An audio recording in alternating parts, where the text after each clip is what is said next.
I love the whole experience. The whole experience was beautiful. I think that everybody should do it, honestly.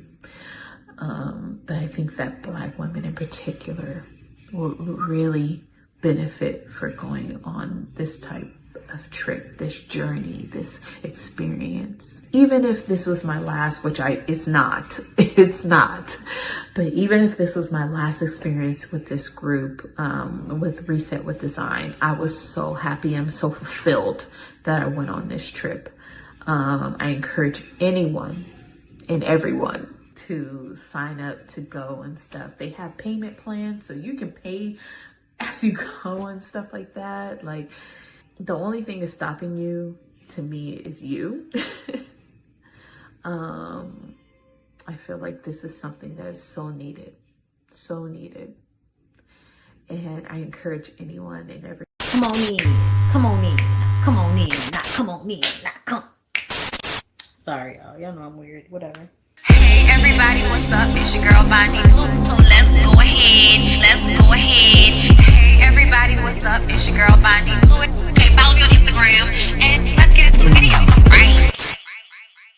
Oh, what it is? Y'all hear that? Girl, why I feel like I gotta have my volume turned all the way up in order to hear what's going on. I don't know what that's about. I don't. I gotta be all up here. How y'all doing? What's going on? Okay, so I'm back. I'm back, girl.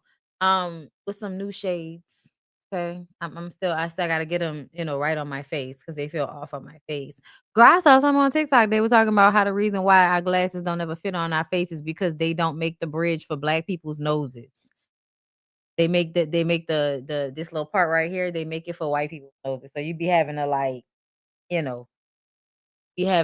bend it to your nose and shit. They cute though, right? Thank you. They're from Zulu. Okay.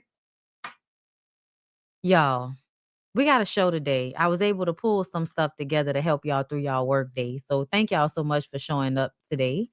I appreciate everybody for being here. Make sure you like the video. If you missed the Ooh Ladies first panel last night, it was on Nisi's channel. I have posted the link on my community page so you can get into that.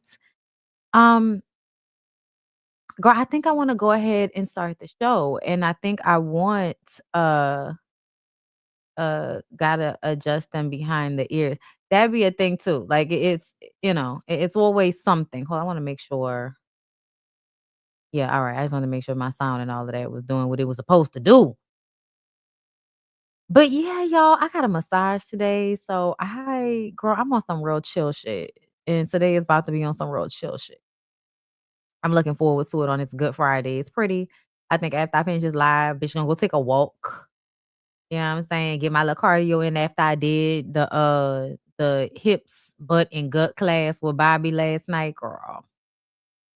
It just be reminding me, like, bitch, you're not that in good a shape. You're in good shape, bitch. You can be in better shape. It reminds me of that, right? As I'm, feeling like I'm about to die mid-workout, and Bobby runs over to me like, come on, you got this, Bondy. You got this, Bondy. And I'm like, shut up, Bobby. Don't do this to me, okay? Let me fail, okay? Let me fail, please. Why you got to bring attention to it? Come work out with me. You know I'm going to have to try harder.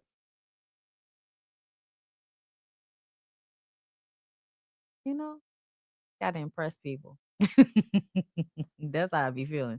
Bitch, I got to impress people.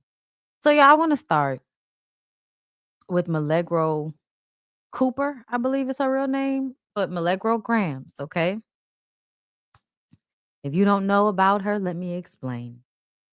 Milagro is one of the content creators being sued by Megan Thee Stallion for her coverage of Megan Thee Stallion during the Tory Lanez trial. And I have a litmus test for how toxic a person is. If a person doesn't like Megan Thee Stallion and they can't tell me why, okay, that's like you don't have to like somebody. I could take that. But do you defend Tory Lanez? Now, if you tell me I don't like Megan, but I'm not defending that nigga, I ain't retarded. Like he obviously did that shit. If you were to say that to me, I'd be like, okay. I'd be like, okay. But if anybody tells me free Tory Lanez, if anybody is like, they need to free him, they need to free that man, you are an unsafe human being. And I don't know where the pinpoints are, but in your mind, there are pinpoints of stupid shit. Like you think fucked up ways in there when you come to the conclusion that we should free Tory Lanez.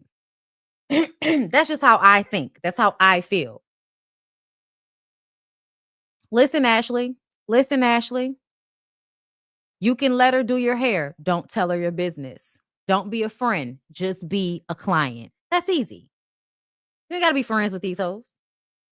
But just understand. She's not, like, she's not safe, girl. She's not safe. You can't be safe, or you can't be that smart. Either way, I think deep down, most people hate themselves, and the way they act is a reflection of the fact that they hate themselves. I just, sometimes I just got to say what I think is really going on. But back to Milagro. Milagro also is being sued because she posted the link to a AI-generated adult film of Megan Thee Stallion. It was snatched down quickly, but the link was disseminated through her Twitter. So she's being sued for the way she went about commenting on the Megan Thee Stallion Tory Lanez situation, as far as I'm concerned. Now, y'all know I think that any female that feels like, I'm sorry, something wrong with you, bitch. I don't care. I don't care who you are. I don't care who you are. On some level, something wrong with you, bitch. You know what I'm saying? That don't mean, like Ashley said, we can't do business. But something wrong with you, bitch. I would never really trust you. No, absolutely not. I would not go to sleep around you, bitch. No. Sorry.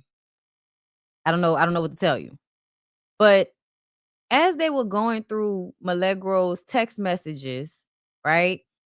It comes out that she allegedly recorded the assault of a gay man at a mob camp, which was like see these 3 men in the bed together, girl. Not them 3 men in the bed together, girl. You slept with him, you slut. But no. Save your tears, honey. You never had a chance. Coffee is good with cream, but better when it's black. Don't you ever call me again. And you, Mr. Coffee, if you want some stinking milk with your double espresso, I'm your man. I'm sorry. I promise I'll call you. Shane, why did you do that? Listen, that's what this reminded me of on some slick shit. Okay? But I'm going to just tell y'all, as soon as I saw the lawsuit, I was just like, it's too much orchestration going on. Like, she doing too much orchestrating. And so I was willing to believe the man. But once she put all of this information out, it does paint a different picture. But I feel like in some way, you still kind of responsible for some type of negligence in this situation. Like, and I don't mean in a way like you're responsible for anybody's assault. No, that's not what I mean. But what I mean is when a person engages in certain types of activities, like, I'm sorry, y'all, reality TV shows have to have a certain level of checks and balances in order for you to be doing it ethically. And even the ones on MTV and VH1, I don't believe we're doing things ethically. And I feel like people had to fight and scratch good times in order to get checks, in order to get security, in order to, like, do they have healthcare? Like, people who work in reality TV show world, I don't know if they're always being treated well. And I think it's because a lot of them don't know any better. They don't know how much they should be getting paid. It was all very new, 2010. When you think about the, Love and Hip Hops and all of that, because that's what this type of shit is based off of, that type of stuff, off your Bad Girls Club shows, that type of thing. And all of those things, y'all, Bad Girls Club had to stop because essentially, like, they were breaking all types of fucking laws, I'm sure. Like, they were fucking over people. Like, they lock you in a house with some liquor and all of your childhood trauma comes out. And then at one point they pretended to get a therapist because of all of the backlash they receive, and come to find out the fucking therapist wasn't even a real therapist. Like, is it really that hard to get a doctor to come in here and talk to some of these people so they can work through some of their issues, and you're not just exploiting them and leaving them more broken than you found them? Because that's what you're doing when you do that to people, whether they recognize it or not. So there should be a level of responsibility when one is doing a reality show. And to me, off rip, when you decide to use your fan base as breeding ground so that you can invite these people to events and record the shit and turn it into a show to sell, and they may not know what's going on. I think they knew what was going on, but I just feel like in that setting, you are trying to find something salacious to exploit, and you don't have the proper channels to protect yourself or the people that's in the situation. You just doing some nigga shit. You know what I'm saying? Like you doing some scam type shit on, slick, because it's not an actual production. But that's what you're trying to work yourself into get. Like, you want to create a reality show. I see a lot of YouTubers, YouTube channels. I don't know. I don't know what I'm supposed to say here. I don't know what I'm supposed to say. I can only say what I want to say. I can only say what comes to my mind about the situation. I don't think I'm talking out of both sides of my cheeks, out your cheeks. I don't know what that means. Actually, I don't know what you mean by that. I'm just saying how I feel. And how I feel is it is still a situation where you could have unlawful or fucked up shit happen. You could make yourself liable for things when you do shit like this without checks and balances, because you're trying to cut corners and make some shit pop, but you're not really trying to call it what it is. You're not trying to set up production in a real way that's going to require people to sign paperwork and all of that type of shit. No, you just have an event and you invite people to this fucking house, and whatever happens, happens. And I still don't believe that you was recording what was going on outside the room because because you some good person and all of that. No, I think you were trying to exploit whatever the fuck was going on. I feel like what seems like an absolute lie to me is that it was an assault. The way them niggas is laying in the bed, this looks like people wanted to be there. Okay? It's not just this moment. It's this moment right here. Okay, apparently the couple, one of the guys that was assaulted is a married gay couple, and one of the guys was getting into it with everybody. So, and this is Chris. And the other one, look at them. And the video is muted. I don't have the original. So yeah, he about to go up there, and then at some point, I don't know when the other nigga came into the room, because I only saw two people go into the room. So I still feel like this setting leaves one open for fucked up shit to possibly happen, or for somebody to say that you allow for fucked up shit to happen because you orchestrated the meeting. And she said this was after her event. This wasn't her event. This was after the event. I'm like, that's bullshit. You're recording these people the whole time. That's why I feel like they knew they were being recorded. But I feel like when people are really drunk and really high, they may not make the most sound decisions. And so in that way, you absolutely are still exploiting this situation. So I'm very unsure on what I'm saying that's unclear or double talk. I'm not the type of person that can't admit when they're wrong, or when what I thought happened is not really what happened. That's why I'm talking about it, because I talked about it on my Instagram and TikTok, and I just basically related it to, this is why you can't trust people that want to free Tory Lanez, because they put you in fucked up situations because they're okay with somebody else being in a fucked up situation. That's how my mind works. Okay. And so that's how I feel about it. My point is still the same. You're recording all of this shit. It's weird. You didn't do it properly. And I absolutely think that you are exploiting and capitalizing off the fact that slow motherfuckers love attention and love feeling like they involved in something. And everybody wants to do what they've seen done on TV. Everybody wants to be what they see on TV. And people really don't know what the fuck they're doing. And they get exploited. And then fucked up people feel like it's okay to exploit them because they were dumb enough to get got. That's how fucked up people feel. I don't really move like that. However, everybody seems to be an adult. I also can't stand like the way she does this. Like this, I'm running like ads for other stories while I'm talking about this. Like that was working on my nerves. Up the stairs, and that is Rennie in that black shirt.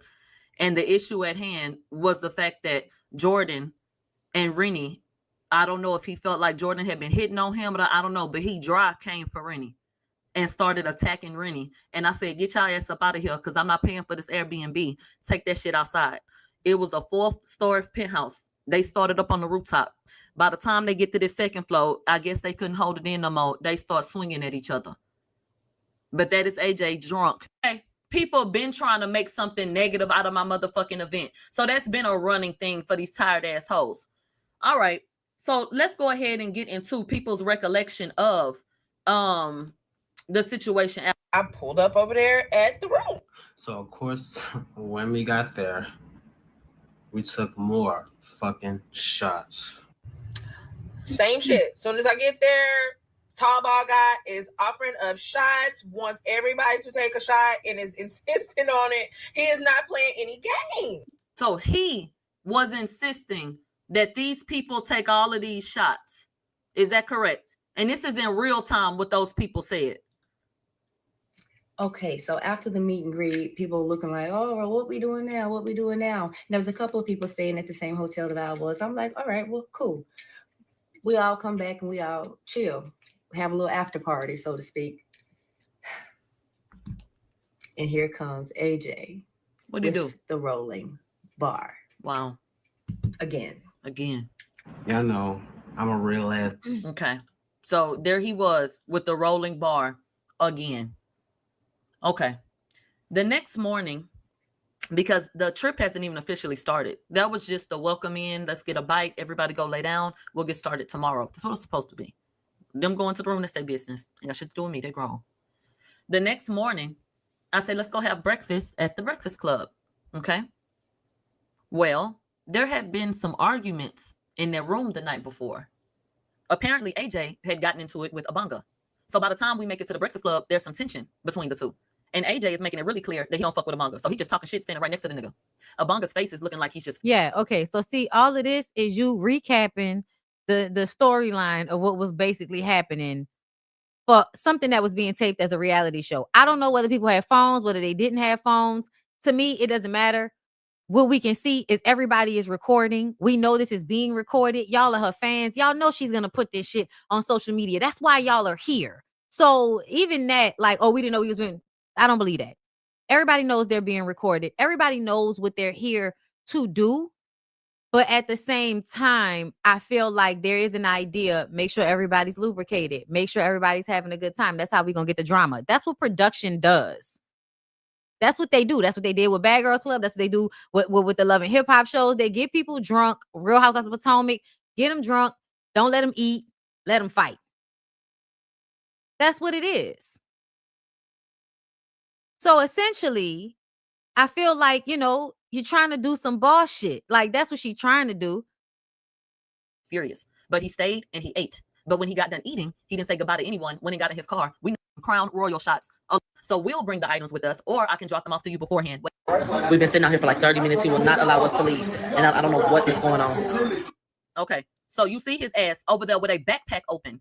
He called himself trying to do something funny and called himself collecting people's things. And it just was making people feel uncomfortable. Nobody even... So it sounds like one of the people that y'all invited to this, like just a whole bunch of random people that are fans of hers, you invite to a fucking house and somebody decides they gonna pull out or pretend like they had a toolie and rob y'all or basically keep y'all in girl, what? This is what the fuck I'm talking about. Like, it sounds like a lot of crazy shit was going on. And that's why you don't do shit like this without making sure everybody is going to be safe. But if you don't give a fuck about everybody being safe because you an unsafe bitch, then shit like this going to happen. And now you're going to have lawsuits that may not be exactly what the people are saying it is, but you left yourself open to this by the way you handled the shit in the first fucking place. Is that clear? Are we getting that?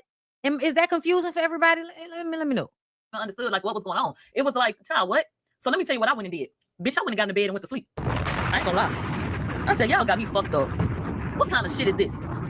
But then I get woken back up, okay? Niggas is kind of going at it and shit like that, so now I'm back up. This nigga arguing with Jalen. Look at this.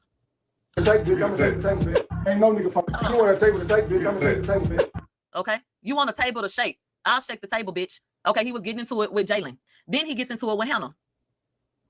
Let me go get that and show you how the fuck he was trying to talk to Hannah. And so this is when he starts coming towards the women, that is when the energy shifts. And it's like, you know what? We're not feeling that. And then in this video, I want you to pay attention to his body language and him holding his hand because he had already been upset by that. The situation. So I want to make sure because you're not gonna play my home. No, are you good? Can you drive back to where you're going? I don't think she can drive. Call her Uber. Well, I don't know where my phone is. She gave your phone. I know, but I don't know where that's at. Maybe you dropped it in the car. I would suggest you get it together. And I told you before you got here. Get it together. With your drunk ass. No, I told her before she got here. Did I not? Do you see a blunt in his hand? Because I do. What is that in his hand? He had been drinking. He had been smoking. He had already acknowledged earlier that day that he had been microdosing mushrooms. And about to make him do a goddamn thing. I don't know what was all in his goddamn system. Who knows? All I know is look at his behavior and how he's acting and talking to people.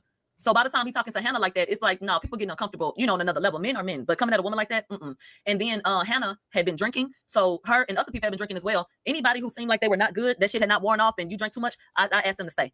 So Hannah, I went to her and I looked at her. She had already ran her car into the goddamn gate. And I close to her and she said, back up off of me. That's what she said. And she said, I don't want you in my face. So he had crossed the line at that point. You want to fight somebody else, nigga? So it sounds like a man was pushing up on a woman and now all of a sudden you care about it. That's the funny part. That's the funny part. You gotta go.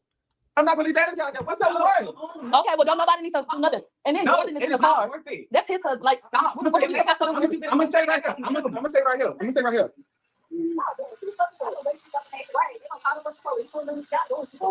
You say you love your friend. It's her Airbnb. Go the fuck home. You're the one that's trying to talk to my nigga about the kitchen, bro. No, yeah, don't do that. Did you hear what he said? That you the one trying to talk to my nigga. You knew that they had been flirting throughout the whole damn day. I'm gonna play it again. So I woke up in a timely fashion and I let everybody know we gotta start cleaning up because we gotta get out of here. So I'm walking and going in every room, letting everybody know. The room where the noises were coming from a few hours before, the door is locked. So I took my nail. It was one of them nickel locks. I took my nail and twisted it. I opened the door and I'm recording as I do this. And that's when I see 3 men laid across the bed. They appear to be naked. They got the cover pulled up to their waist. They knocked out sleep. So I recorded like 10 seconds. I stopped the tape and then I wake them up and I tell them, hey, we got to clean up and we got to get out of here. They all agree and then we leave. Okay, get into it. The accusation is that I recorded a sexual assault because Jordan was unconscious. So why do we hear him speaking? And why did I see him standing up? Go back to my audio in real time of when I tell you what I saw when I opened that door or tried to open it the first time the night before. When I tried to open the door the night before, I told y'all Jordan's body was blocking the fucking door because of the way the room was set up. And I saw him standing looking like he was straddling somebody. And he was behind him, whoever, I don't know who it was in front of him, but he was standing up there, bitch, and I saw him. And then he closed the door back. And I said, oh shit, excuse me. Excuse me. Okay then. So when I saw that this nigga was laid up in that bed with the mother niggas, my loyalty is to AJ. How the fuck did I meet AJ? AJ hit me up in an email back in like 2021. And he was like, I want to make you a wig. I would be honored if you were one of my wigs. That's how we met. Okay, cool. So my loyalty was more with him. But AJ found out about my show by Jordan. So Jordan was the one that had actually been listening. But my like I said, my friendship was with him. They said block the little back right there. Okay. They block. Look at Jordan. Are you grabbing at your penis? Jordan? Is that an erection? Jordan, what the fuck is that? My feet. Bitch, I tried to put it under the door. What the hell going on up in here?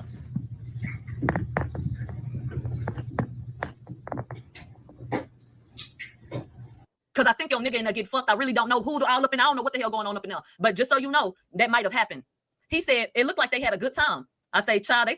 Okay, yeah, I'll leave it at that. But y'all see the 2 men went into the room. I don't know where the third person came from. They woke up in the bed together. Everybody looked like they was getting fucked up of their own free will to me. So that's why I said the way they trying to set it up, that's not what was actually happening. However, I still feel like this environment and the way she's going about it is weird as fuck.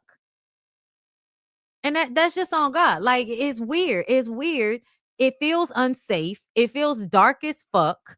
And even you texting the dude, old man, I feel like that was to try to get him all upset and shit so he could come there and maybe you can get footage of them fighting or some shit. But it is given you're trying to antagonize the situation. It's given that you feel like this is going to be something that you could post. Now you texting, she posted these text messages about how she was saying, I don't want to post nothing. I don't want to do nothing. If y'all going to have a problem with it, That's bullshit.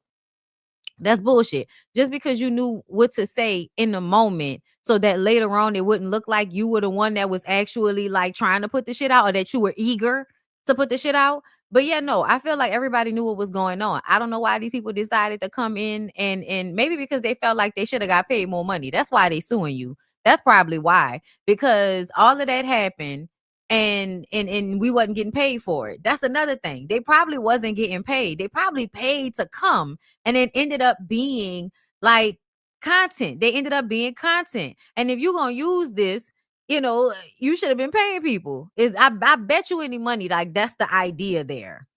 You know what I'm saying? It's not fair. Hold up. It's not fair that if all on her, if a content creator plans a group trip outing, doesn't mean the creator celebrity is liable. That's not what I'm saying. That's not what I'm saying. It's the recording everything is what I'm saying. Well, you know, because it's not about her being liable. That's why I say I don't think an assault happened. But you are liable if you have some type of fucking like event with your followers at an Airbnb and it's not safe for everybody. If you're the person that's orchestrating, I do feel like that makes you liable, because what happens is nobody thinks about security. Nobody thinks about, you know, if these things happen, how to go about them. You don't think about all that. You just think you want to get everything on camera because it's all going to be entertainment. This is my opinion about it. You know what I'm saying? But yeah, I don't know. I don't like it. I don't like the whole thing. Like the whole thing is fucked up to me. The whole thing is weird. You knew you was trying to get a show out of them people. You was trying to get some reality TV show shit out of them people, and you didn't want to pay them. And you know, you did want to have them sauced and all of that, because that's just how it goes. That's no different than anything else. But it is some weirdo shit. But I don't think, because the way they made it sound like she was orchestrating somebody's you know, like she was orchestrating somebody's assault. And I don't think that's what happened. I think you just created an environment that wasn't really safe. And that's why you need to know what you're doing before you do it, because like, girl, that's a lot. That's a lot, y'all. I'm sorry, girl. That's a lot. But we're gonna go ahead. I just wanted to correct, okay, and give, you know, my true opinion on the situation now that she responded, right? Because that's important. I don't like to report on things just one-sided, but a lot of the times how I feel about people is a culmination of things.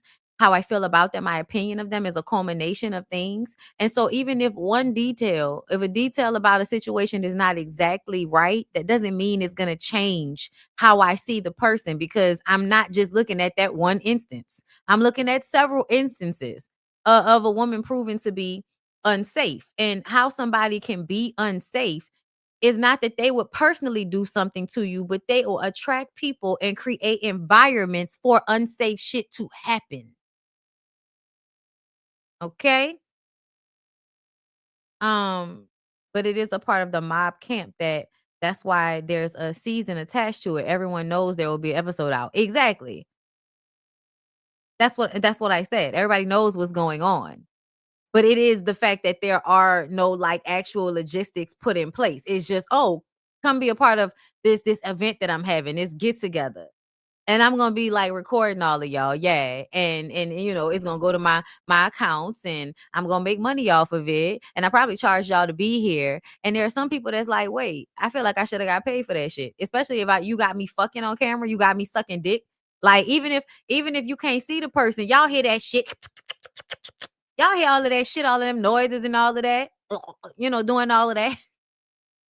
Nasty ass motherfucker. Okay, that's what people do when they in the blend. Okay, when you in the blend, you do what you do. Okay, it's a lot of noises, a lot of wet shit going on. You know what I'm saying? Spit. But essentially, it's still some creep shit, y'all. But I do think that lawsuit probably won't stand. However, I don't know how good it looks for her to be posting all of this shit, because I feel like, you know, people might be able to even go deeper into the situation and find more things that you may have been liable for just because of the way you just flowingly invited these people to an Airbnb and was just like, you know, we're going to film it and then just see what happens. Because Cause like niggas is acting like they robbing people and pulling out toolies and shit. Like you were sitting there talking about you felt like you were being held for ransom for a minute, like you were being kidnapped or something. You didn't have any security. Like, why would you not have security? Why would you even like have all of these random people come to this space like this? You don't know who the fuck these people are. And you got, you know what I'm saying? Like you inviting men and women into this space. You don't know what the fuck people be on. Like, oh my God, it's giving childish behavior, picking locks and Googling and recording grown people stuff. It is definitely giving a lack of maturity in the thought process. I never understand people who come in rooms that they hate the content. Oh, they, you know, because they love the love. Yeah, they love, you know, they hate watch you. They hate watch you. It's weird. It's weird. I can't do it. Like, this is my job, so I know how to emotionally detach from some of this shit. Like, I could not fuck with you, not like you, you know, not ever want to really meet you in real life, don't like nothing you stand for, bitch. You know what I'm saying? I could feel like that. Still be fair, say what it is. You know, I'm a Libra, bitch. You know, I'm a Gemini and I'm a Libra. So that, you know, like, bitch, I could see it for both sides, and I could still have my feelings about it. And essentially, I feel like them niggas, you know, them punks slide on that lady. Them punks slide on that lady a little bit. That's what it seemed like to me. It don't seem like nobody orchestrated an assault. Seems like y'all was just on some freak shit and she recorded it, and now y'all feel like y'all need to find a way to get something out of the bitch because I want more money than you gave me for all of that. Yeah, no, it absolutely, like, it turns into that when you make it recording content for you to distribute for monetary purposes. This is where the illegalities come into play. This is why people, you know, shouldn't be so stupid, and they shouldn't enjoy being so stupid, and you shouldn't be so, you know, indignant about being stupid. Because I feel like that be happening a lot. Like, you be real indignant about how much shit you don't know. Okay. It's definitely going to help Megan's case. It's given that she's unhinged and don't have no respect for people. Yeah. It's given that you'll do anything to exploit people. And essentially, I don't feel like that's necessarily off base. Speaking of somebody that loves to exploit situations, we're going to get into Stephen A. Smith. I want to get into him. But yeah, good luck to her. I think as a content creator, you have a responsibility to handle your shit in a certain manner. But at the same time, everybody's cross is their own to bear. And I'm going to do it my way. And everybody can do it their way. But yeah. No, thank you. I'm all right. Okay. Don't misspell my name and mention me and no more shit. Leave me alone. Act like y'all don't know me. The Americans, excuse my language, so pissed off at Washington because somehow, some way you get to have these conversations, engage in specific elements of it to talk about what we need to do to get so many Americans, excuse my language, so pissed off at Washington because somehow, some way you get to have these conversations, engage in specific elements of it to talk about what we need to do to get so many Americans, excuse my language, get things better. Our debt is $37.8 trillion. Somehow, some way, the taxpayer's been paying this, been throwing money, because we all look at our check, and it's been going to the government, and somehow, some way, get things better.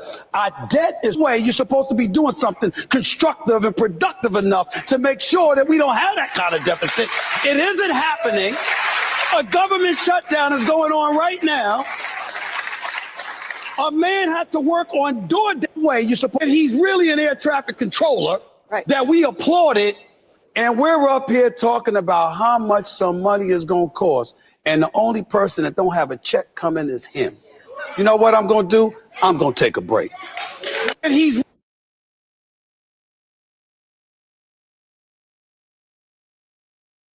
Y'all fell for that? Let me tell you something. You could tell that the nigga was working himself up from the cadence that he was speaking in. Okay. You know what I'm saying? Like, it was very much, yes, and scene. All right. Let me listen, brother. Every chance you get, you say something stupid. This feels like the don't stop supporting me, black people. Because how the fuck you gonna tell Jasmine Crockett how to speak to these people? Oh, that's the president. Ma'am, you know, you supposed to talk to Master the right way. And now you want to get up here and do all of this grandstanding and elevating the voice and all of that to act like you got some balls now? You got some ovaries now, nigga? You got some ovaries now? You ain't got no motherfucking ovaries now, nigga. The time to have some type of integrity about yourself happens in the small moments where you could punch down on Black women and choose to do so because you can. Don't come out here with no big empty gestures acting like I'm supposed to.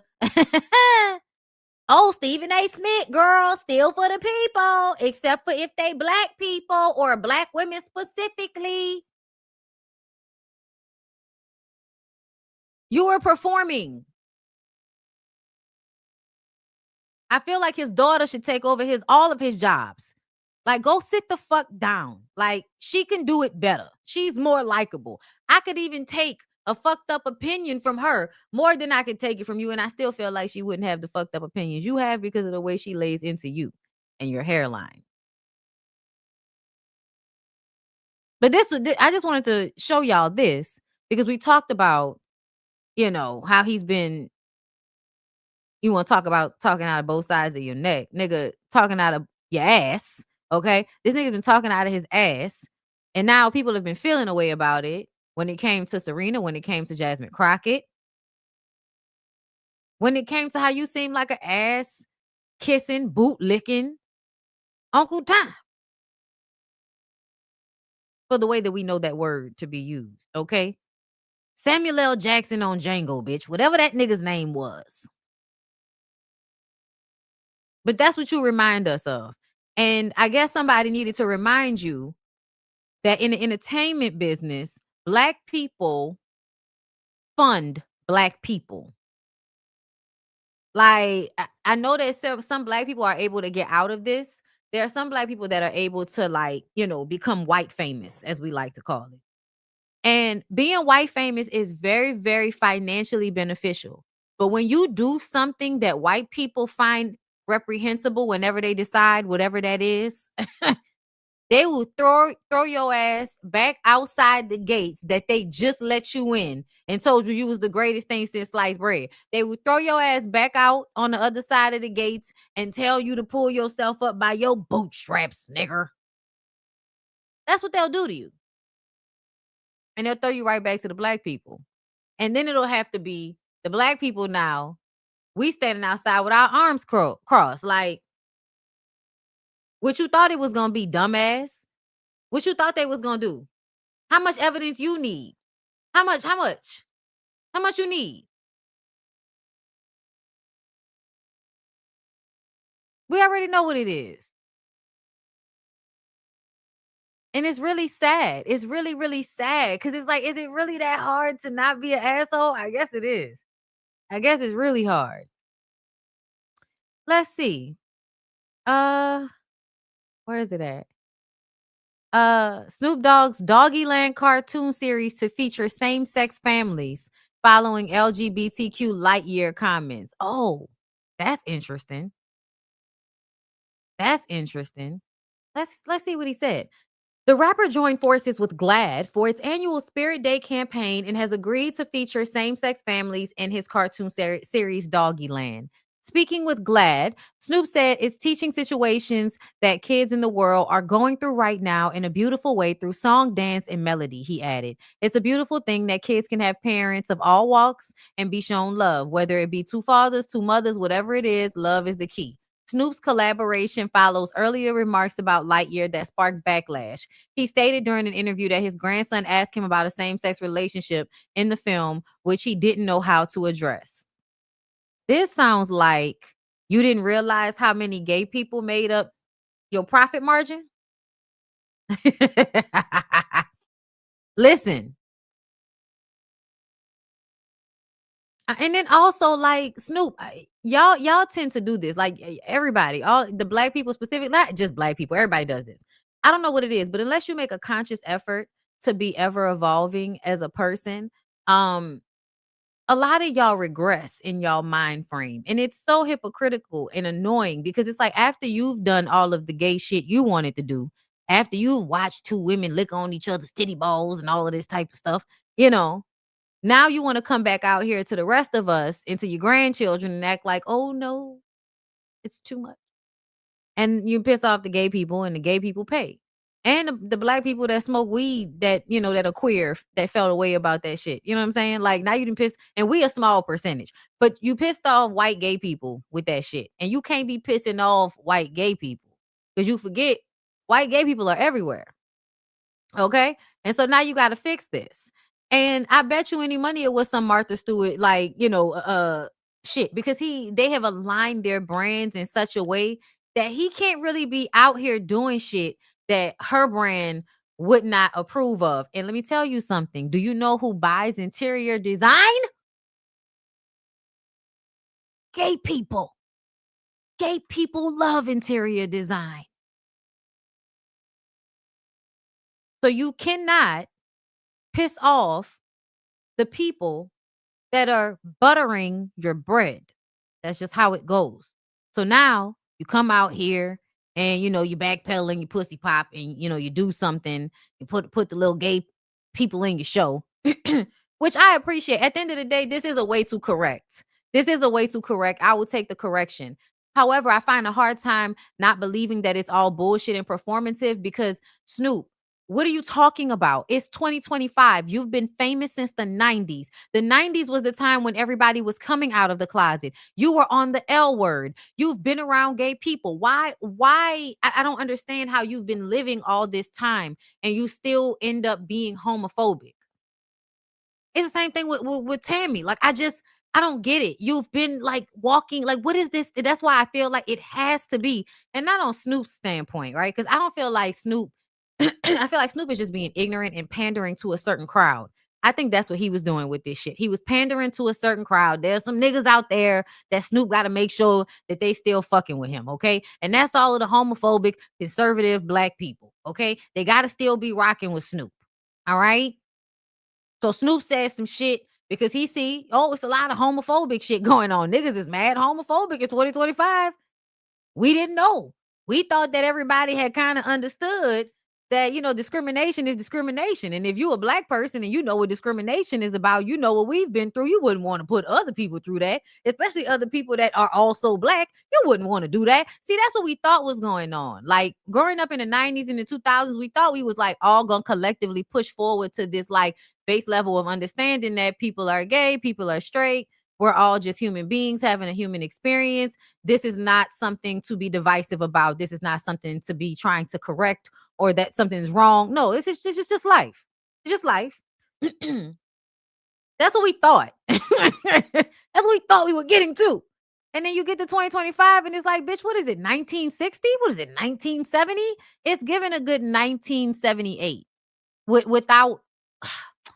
without y'all being like, cause they weren't as homophobic in the 70s. So I just saw a post that a guy did talking about how like the 70s style and aesthetic that everybody had was ruined because of homophobia. Because, you know, y'all don't want men to wear prints and colors, and you don't want men to wear bell bottoms or tight jeans. Everything's gay, right? Everything's gay.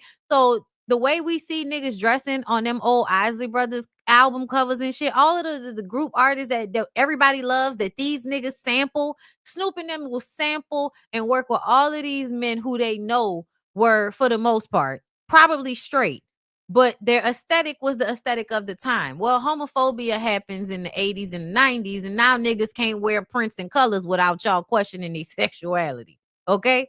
When at the end of the day, what we would come to, if we all could understand that it doesn't matter. It just doesn't matter. It just doesn't matter. Yes, pimp shit is also an extension of 70s style, which had a level of flamboyance and femininity to it. Because in order to actually manipulate the minds of women, you got to have a little femininity to you, because you have to be able to soft talk a bitch. You got to believe in me, baby. You gotta believe me. You gotta see me like your mother, your father, your sister, your brother, your cousin, your uncle, baby. I'll do everything for you. I'll do it all. Like, you have to have a level of femininity to pimp women, at least successfully. Cause you gotta be able to get down where the bitch at in her eye. You know, gotta be able to you gotta meet people where they at. And if you gotta meet bitches where they at, you gotta have a level of femininity. Y'all be trying to like, take every little bit of feminine. Oh, that's gay. No, nigga, like people need to be a little bit more feminine. And irresponsibility is not femininity. Trying to manipulate people with your emotions is not femininity.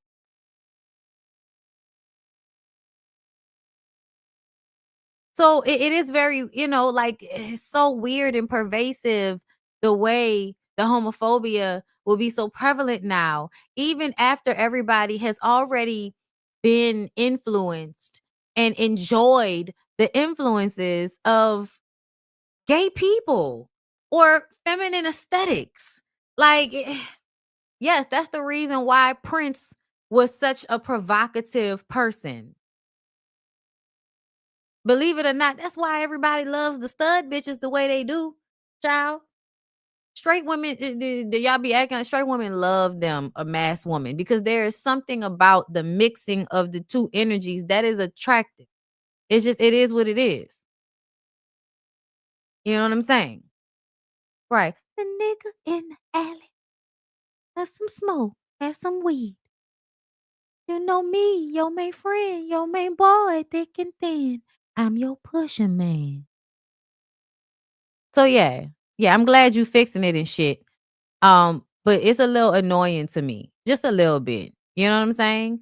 I wish y'all would stop being so homophobic. Like, just let it go. Can y'all just stop? Like, I wish y'all would stop. Like, I'm not even gonna lie. I wish y'all would just like let it go. Like, give it a rest. Let it down by the wayside, baby. Just go ahead and take all your homophobia, put it into a basket, and then put it on up the river. Let it go. Oh, y'all stressing everybody out with all of this unnecessary. Like, just it's unnecessary. Like, what do you like? Are you having that much fun hating people? You having that much fun feeling like you pedestalized because you heterosexual, so you can look down on other people, right? You having a lot of fun with that? Is that giving you a lot of joy in your life? I can't do it.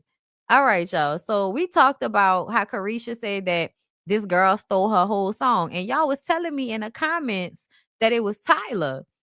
And girl, I guess, they said it is Tyler. Young Miami says she's dropping tea tomorrow after airing out Tyler for allegedly stealing her song. It's my daughter's birthday. I'll be back tomorrow with the tea, right? Because if for nothing, we don't want to be like you hoes that argue with other bitches on the internet when it's their children's birthday. Like, oh my God, have priorities, straight. Have your priorities straight. Like, what's that? We should have Yo, did you see my wig jump? Okay, it's time to go to bed. Good night, y'all. We should have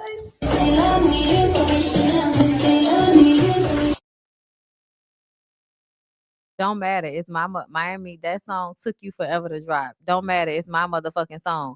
Take me to Chanel. Put me in Chanel. Like, bitch, I'm confused. This girl really ran off on my song, and I don't know how I feel about it. I played this song for this girl. Wow. Okay. Well, bitch, if you ain't shitting, then get off the pot. Got some niggas out in Brooklyn that'll get top. Listen, I'm sorry. I had a mumbling. I had a panicking. Okay, so listen. I know this is wrong, right? You stole that girl's song, Tyler. Like, Tyler, we really starting to really not like fuck with you because you just coming off like real like, ugh. You know what I'm saying? Like, we're like, ugh. So like we not really like fucking with you, like not for real. You know what I'm saying? You know what I'm saying? That's what it feel like. Okay, but I don't really know you like that, so I'm indifferent. Just saying. But the collective of Black women is feeling like they don't really fuck with you. Okay. But y'all, what the fuck was Carisha gonna do with that song? Has it come out? Because Carisha, what you was gonna do on that song? Take me to Chanel, put me in Chanel. Take me to Chanel, put me in Chanel. Let me hear it again. Hold up.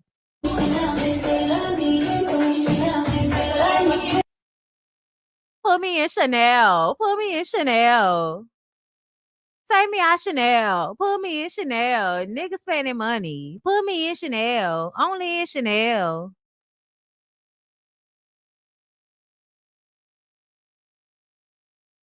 Like, what you was gonna do with it?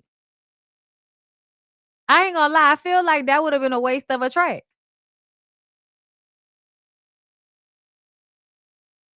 Like, put me in drip after you leg. Like, what you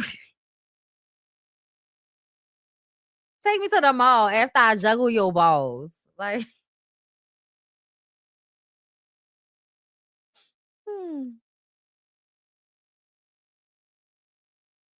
I just don't feel like Carisha, please, bitch. Like, you weren't gonna do nothing with the song, girl. Go on, ain't away from me with this. Let me tell y'all what y'all hoes need to do. Okay? You and JT, y'all need to stop with this bullshit. I know y'all feel like y'all didn't broke up, but bitch, new beginnings. Okay? Both of y'all need to go ahead and put y'all money aside. Then y'all need to go ghost from them niggas. Y'all need to lock yourselves in the Airbnb with some therapists, a chef, and a motherfucking in a production team to do studio. So y'all need to be working out. Y'all need to be doing some type of therapy. Y'all need to be doing massages and yoga. Have a chef there cooking for y'all and somebody to come in and orchestrate what y'all need to be doing every day. And y'all need to be in that motherfucking house for 2 months and put out a 6-track EP. Get it all out. Get your emotions out. Matter of fact, do a song where y'all talk to each other and say how you feel in the rap.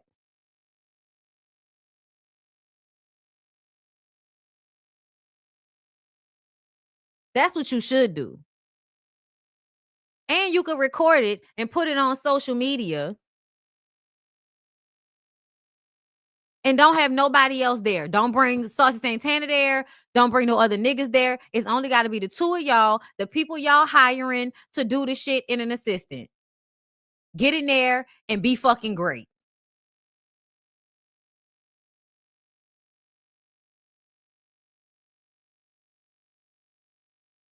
That's what y'all need to do. But y'all not gonna do that, right? No, because JT is gonna be over here running behind the fucking toddler, that is Lil Uzi Vert, so that he can buy her bags and shit. Cause y'all act like that's fulfilling to just be buying shit. Like, you're gonna be fulfilled as a person because you got a whole bunch of things. Like, no, that's not how that works. You'll get all the things and then you'll realize, damn, I'm still not happy, even though I have all of the things. Girl.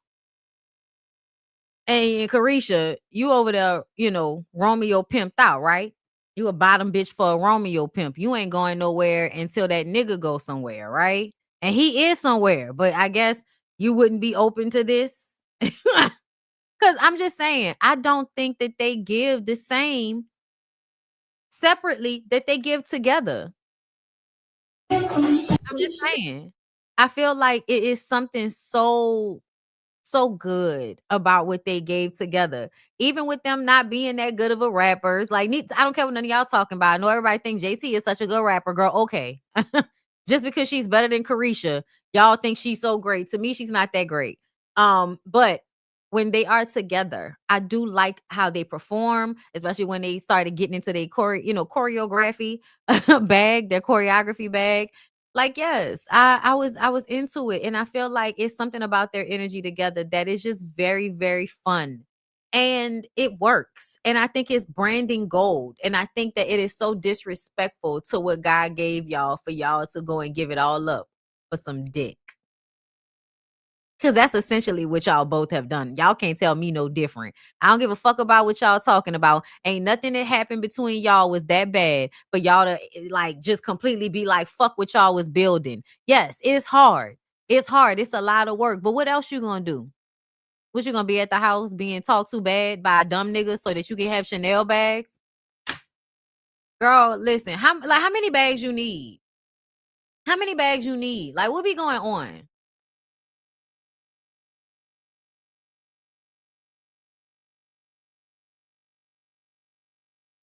And I'm like, you can't trick off these niggas and work at the same time? Like, what type of niggas you tricking off if they not making it easy for you to do your job?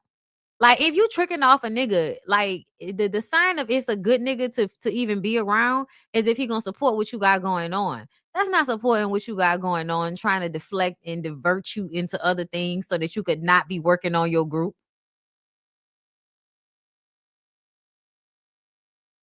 But yeah, I know they're not gonna take my advice, but that's what I think they should do. But at the end of the day, girl, this Tyler situation, girl, let Tyler have the song because you wasn't gonna do nothing with it.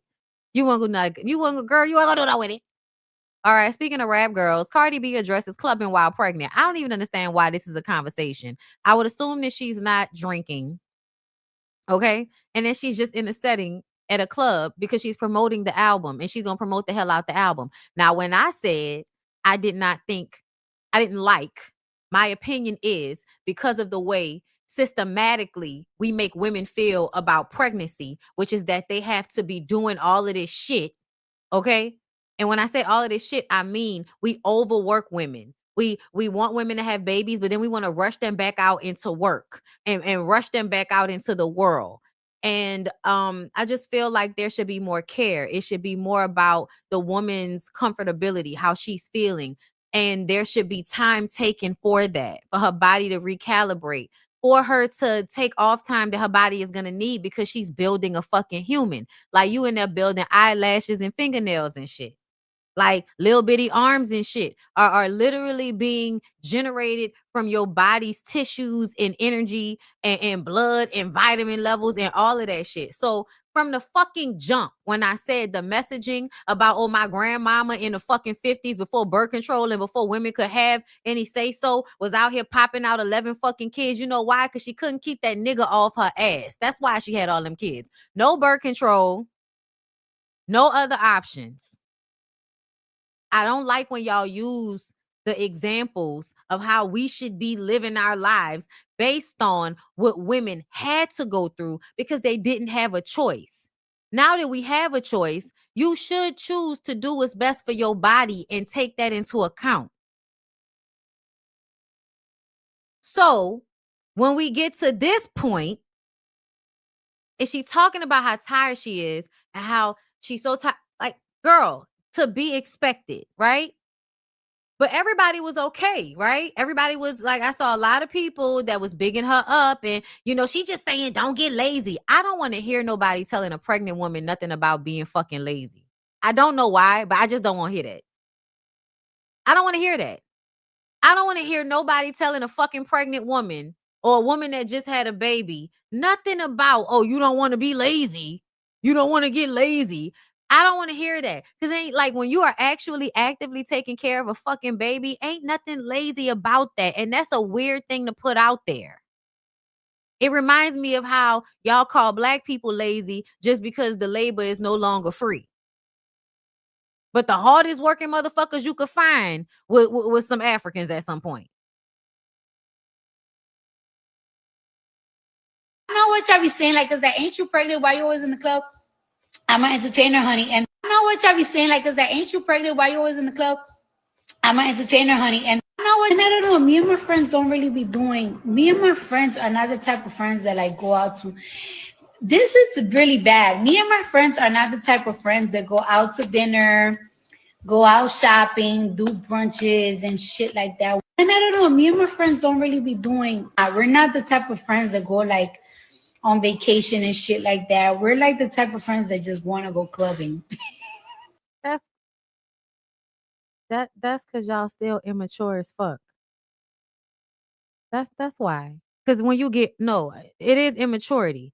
And you could call immaturity age, girl, whatever the fuck name you want to put on it, your maturation date for annoyance with loud noises and not being able to hear each other while you talk. Also, I feel like you want to go out in clubs because it's a way for you to escape. It's escapism. It's not so you can actually bond with people. The way she talked about her relationships and shit, I feel like you have friends, but y'all don't do anything. Y'all just commiserate.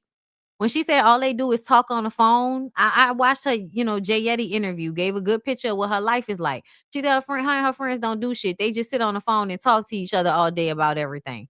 And I'm just kind of like, so that sounds like you don't have to be intentional. It sounds like you don't have to put any real work into the relationship. That's what that sounds like to me. That's what that sounds like to me. And don't get me wrong, I like the club. Like I'm not one of them people that feel like, oh, you just don't go out anymore. No, I like lounges. I like a club setting ever so often.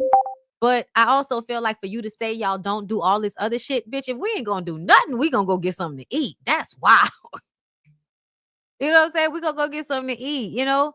I love taking trips with other women. It's very like fun and rejuvenating. Like if you're around the right group of women, it can be very nourishing to your whole like energy level when you are around other women. It's like, you know, if they not a soul suck, it'll raise your vibration. I've experienced this with my family. There's a bunch of women in my family.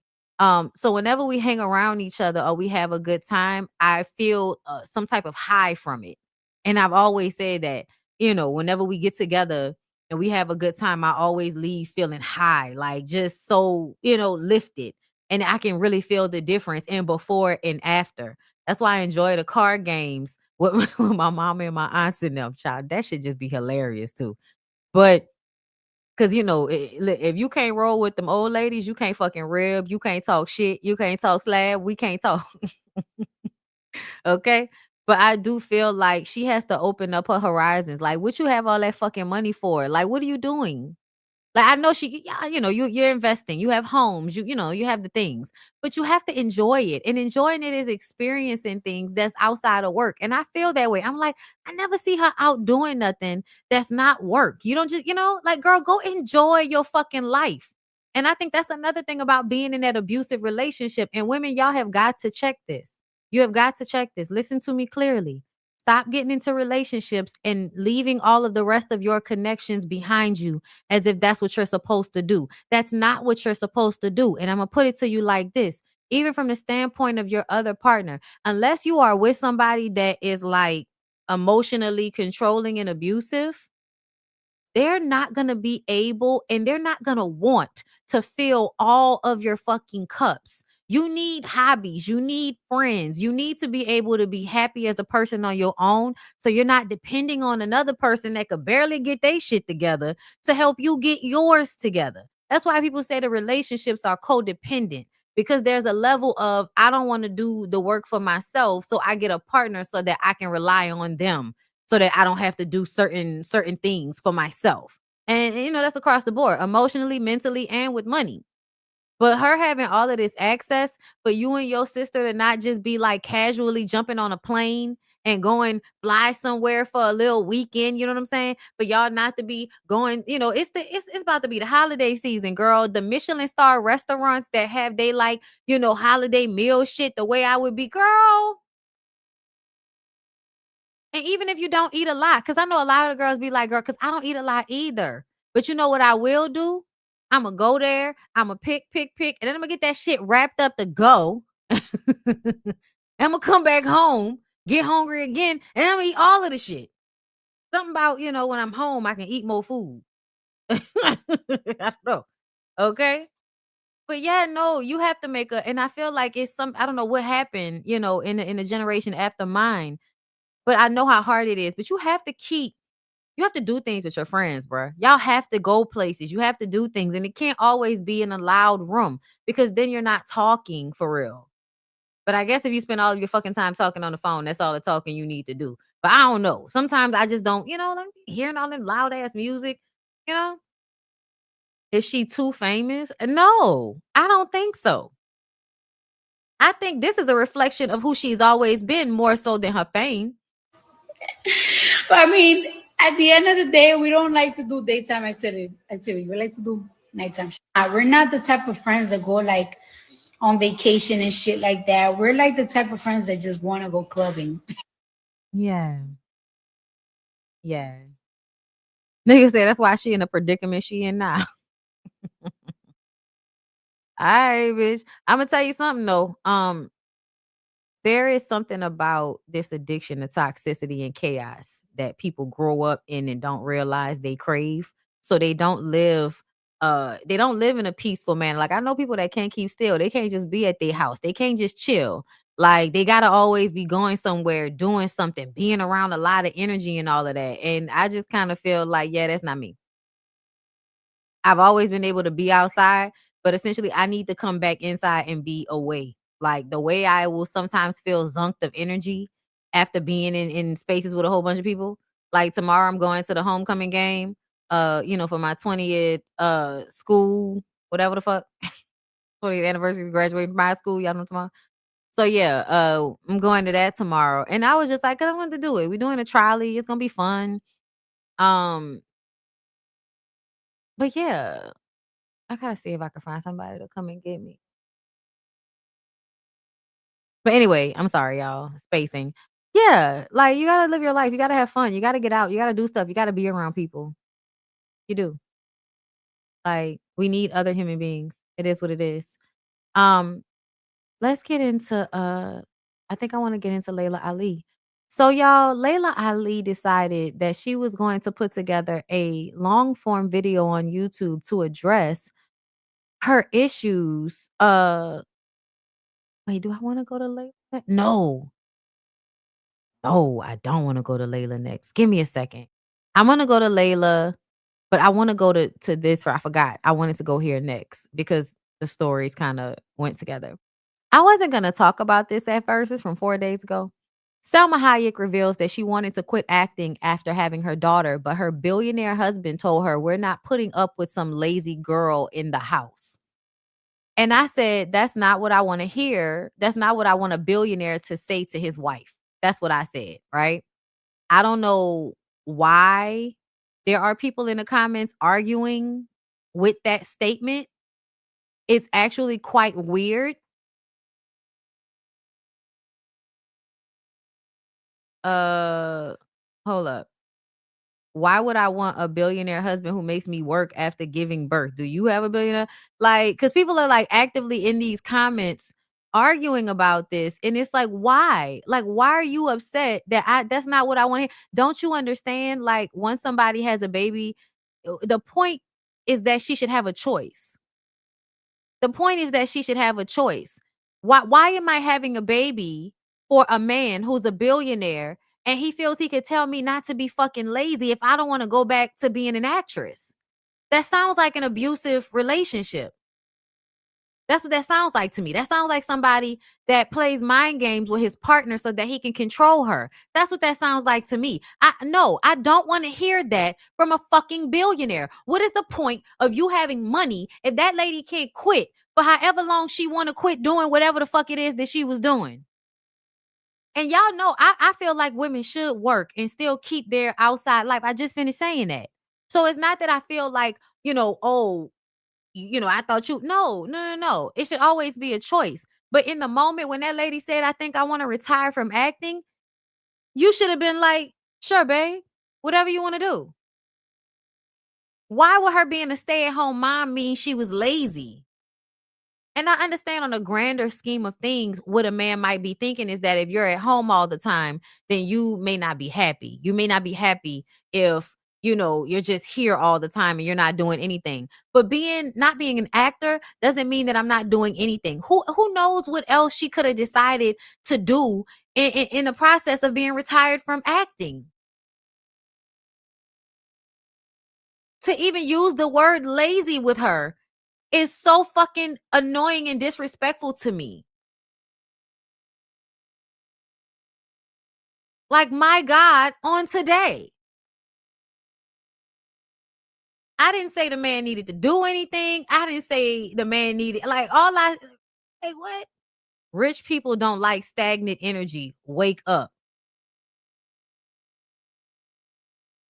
That's King Mile. It's always one of these niggas. I don't need to be awoken.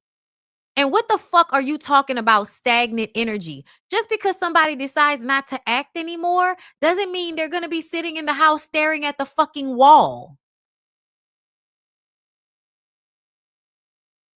Like, what?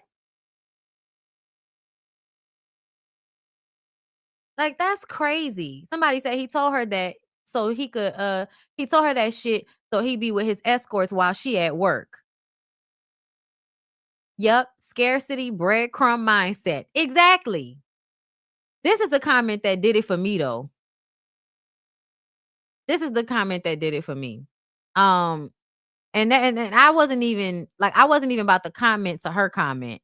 Because she talking about, honestly, I would love that. Encouraging me to chase my dreams and continue to do what I've always wanted to do instead of confining myself to just being at home for the rest of my life. That is not the same thing as quitting acting. I think people really need to open up their fucking brains, right? Somebody saying, I want to quit acting, that could mean they want to do something else eventually. It just allows them the space to figure it out. And what's the point of being with a rich man if you can't do that? Housewives tend to end up bitter winos in the end.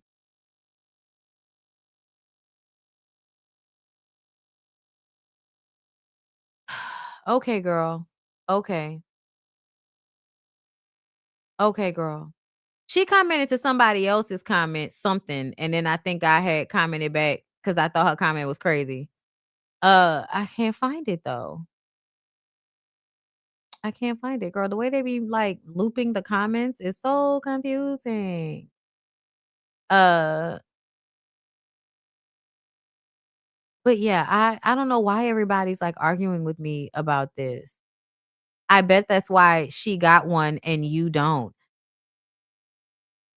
Like, and look, they're always from a private page, but I'm like, hold up, let me comment.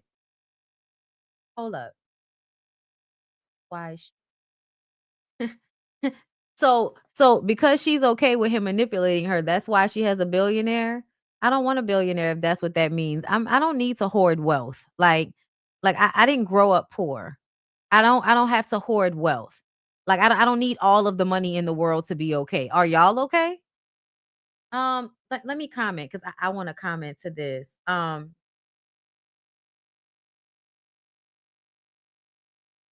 Listen, sir, if you want to get a billionaire man, do that. I don't know why you are talking to me though. Go out there and find you a real man.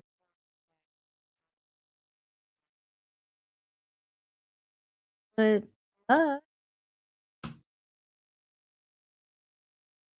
okay. I'm sorry. I had to. Cause when they say stuff like that, it gives. Why do you want me to be acting like a fucking pick me for a man? You're a man. That's weird. Do you want to fuck this man? And it's because I think that essentially men feel like if they were women, they would do all of the nasty, disgusting shit they judge women for doing for money. They would lick that old man's ass crack every morning before they brush their teeth if it would mean that they would get somebody to take care of them. They're so submissive. They're so submissive. But I don't, like I said, I said what I said. I grew up poor and will never need anyone else's money, and I'm not saying it like that, y'all. I'm not saying it like that.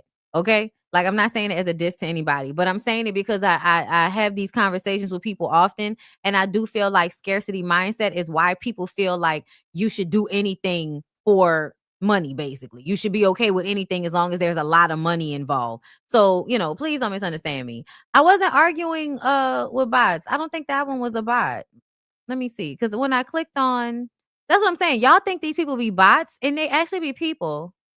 Yeah, no, his name is Kenny Ken. He has 47 posts and 150 followers. And he's following 289 people. And he has a private page. That's a real person. I check, girl. If they have 0 posts, I don't say anything for the most part. Unless I just kind of want to get it out for anybody else in the comments that feels the same way. But yeah, no, I usually click. And I just like to, let these niggas know how they sound. Cause you sound like you want a dick to suck. You sound like you want a billionaire dick to suck. And you should go get you one, sir. But don't tell me, how I should be thirsty for that. It's going over people's cognitive capacity. Like, You don't say shit like that to a woman. Your energy should be, I got it. You could do whatever you want to do. And then if you come to a point in a relationship where you see that she's not happy and she's not doing anything, then you can be like, hey, babe, you think you might want to, do something? You want to do plays? You want to write? Is there anything you want to do?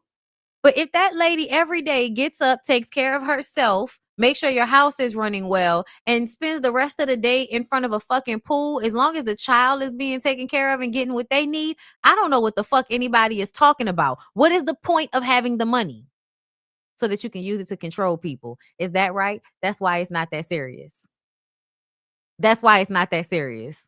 That's why I don't give a fuck about being with a billionaire. That's even weird to me that you would say something. That's why you don't have a billionaire. Yeah, it could also be because I don't want one. Hello. There are people that are on the outside, the outskirts of these environments that can see what goes on from the windows and feels like, yeah, I know that's great, but I'm all right over here. I'm good. I'm straight. I'll be okay. The fuck? Some motherfucking self-esteem, bitch ass niggas. Y'all will do anything for some money. Bend it over, bust it open for some motherfucking money. Whores. That's what they are. Whores. All right. So let's go since we're in white people news. And then white people news. Do you think you've truly been loved? No. No. And do you think you really have experienced loving someone? Yes. You have? Yeah. And when you can't get that love back? What I learned, it's not that I'm not lovable. It's that they're not capable. They can't love. They don't have it in them. They need to appreciate the little person inside of them. They have little need to love give. them. Yeah. You've been in relationships with And people. they gave me what they had. Right. But They it's not gave me enough. all of it. Every time. But it's this much. It's All a the little bit. rings, all the things I could ever want. Right. They tried to give me the houses, the rings, the marriage, all of it. But They didn't love you. they didn't. And didn't know you. And I didn't love myself. Right. It's tough. This is some journey, right? It is. And I was thinking about your music. Most of your songs are about love. They really are. They're all And about love. do you think you've truly been loved? Okay. No. No. And do you think you... Okay, so I need to talk about this. And I'm gonna tell you why I need to talk. I know how y'all was gonna feel about this, but I'm about to take y'all a little bit deeper for a second. Fuck with me. I know you're thinking like, oh my God, J-Lo, shut the fuck up. You know what I'm saying? I know y'all, somebody in the comments said she broke Alex Rodriguez heart. I'm like, didn't that nigga cheat on her? What are you talking about? So here's the thing.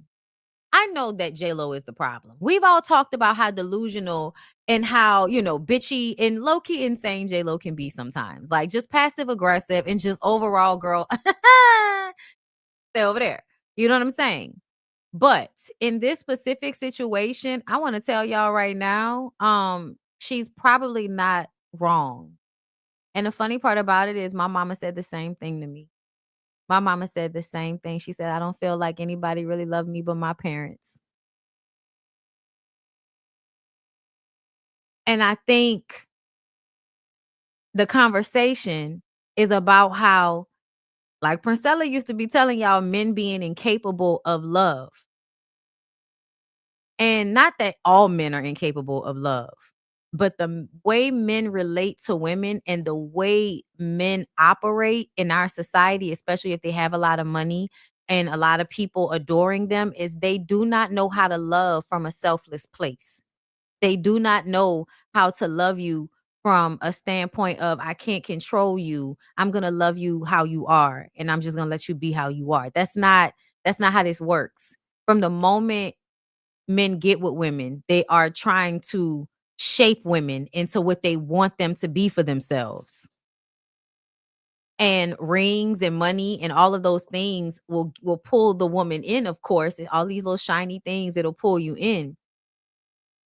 But when she says they don't have it to give, I think it's true, especially when we talk about how much y'all think abusing boys as they're growing up is a coming of age story. Like y'all think that making boys men is abusing them, and you wonder why they are incapable of loving women. It's because you have basically ruined and broke apart those pieces that would have made them have empathy and sympathy for the women that they're in relationships with. You can't teach people to hate femininity and to not really, you know, the worst thing you could ever be is a woman. That mentality also bleeds into how men feel about women. They don't respect women. They don't really value women. They know women are something to be used. They know how useful they are. They know how women make them feel. They know how women make them look. But do they know how to actually selflessly love somebody, which means not to force anything with that person, but to love them in the space that they need to be loved and how they need to be loved, and put your own ego behind that sometimes. Not always as an act of being, I'm always going to be putting myself behind this person. No. But do you continuously try to make the other person be something different than what they are? And so essentially when she said that, it instantly made me think about what my mom said. And the way I understand exactly what she meant. Because the men that she has loved them regardless of how terrible they have been. But she had to change herself in order to be with those men. She had to be something different than what she started out as. They didn't. And that's why a lot of people say men are incapable of love, because a lot of the times they do not love women in the way that they expect love from women. And the way they differentiate it is by saying that they want respect. Love don't really matter as much. They want respect. You want control. And you don't care about how you make the other person feel and what it feels like. You don't care about that. Well, if you don't care about feelings, then you don't care about the relationship. But people don't want to, really admit that that's what be going on, because you have to admit that most people are in relationships with other motherfuckers that don't really love them. Act of convenience. But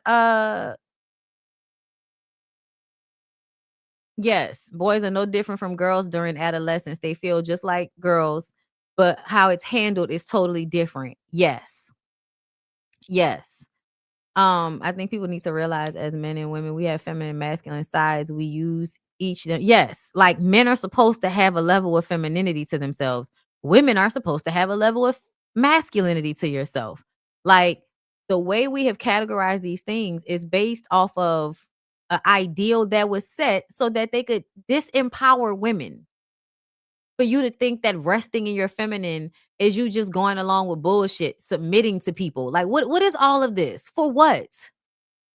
What is all of this? It is a way to force you bitches into bondage and make you think that it's a decision you made for yourself.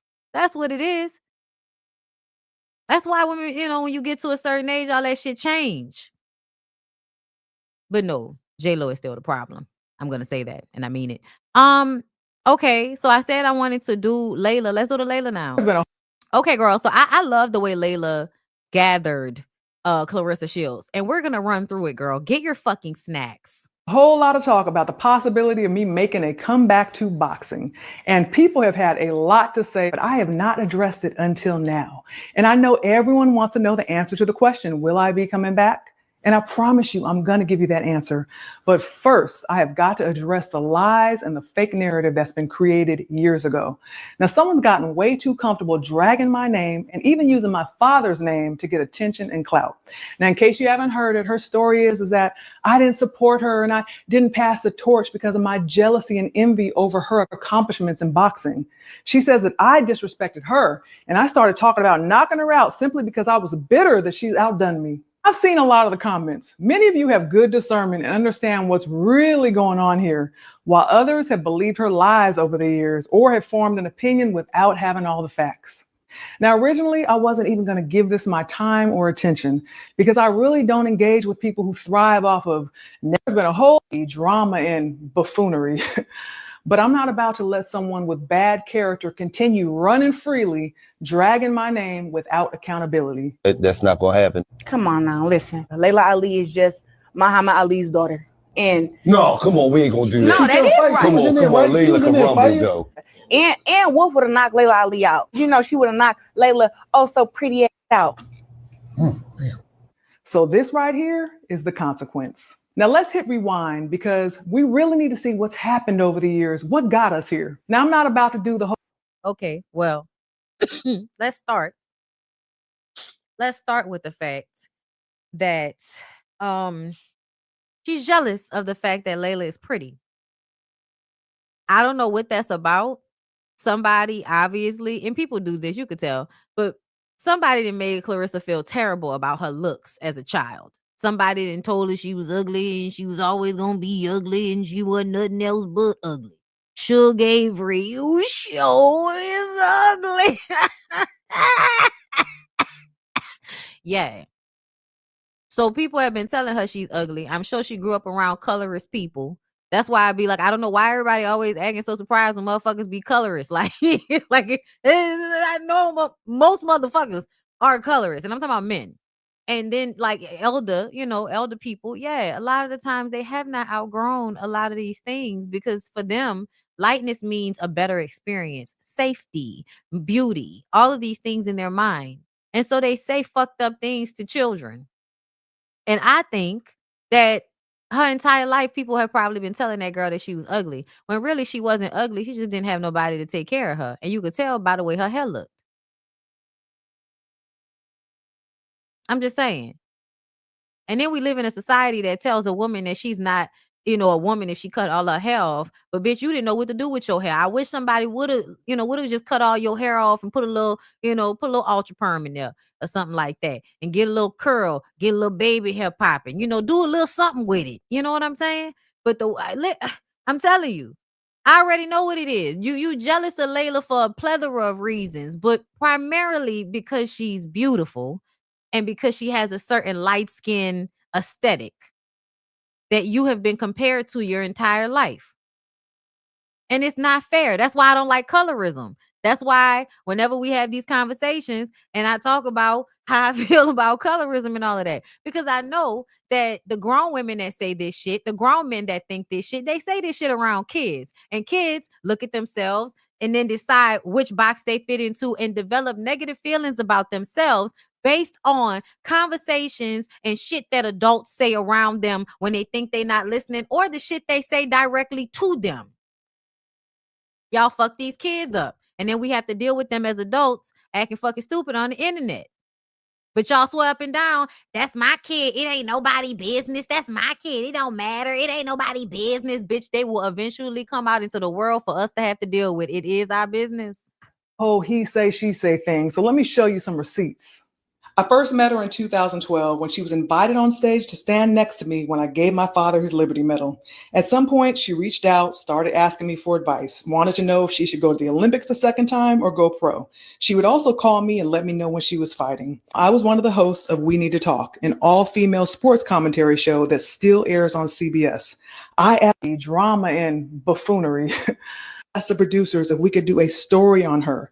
They agreed. So I got on a plane, flew to Colorado, and did a full sit-down interview with her. I know that when I was fighting, with any of my struggles that I had to overcome or anything that I was upset about, whether it be something personal or something going on in the world, I would use that anger, and take it into the ring with me and channel that energy into the ring. Have you ever done that?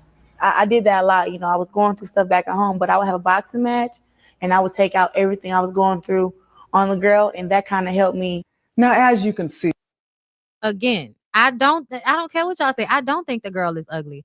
I think it's y'all having a mother that actually teaches you how to adorn yourself, how to take care of yourself, how to emote a certain energy. And this is not about just for men.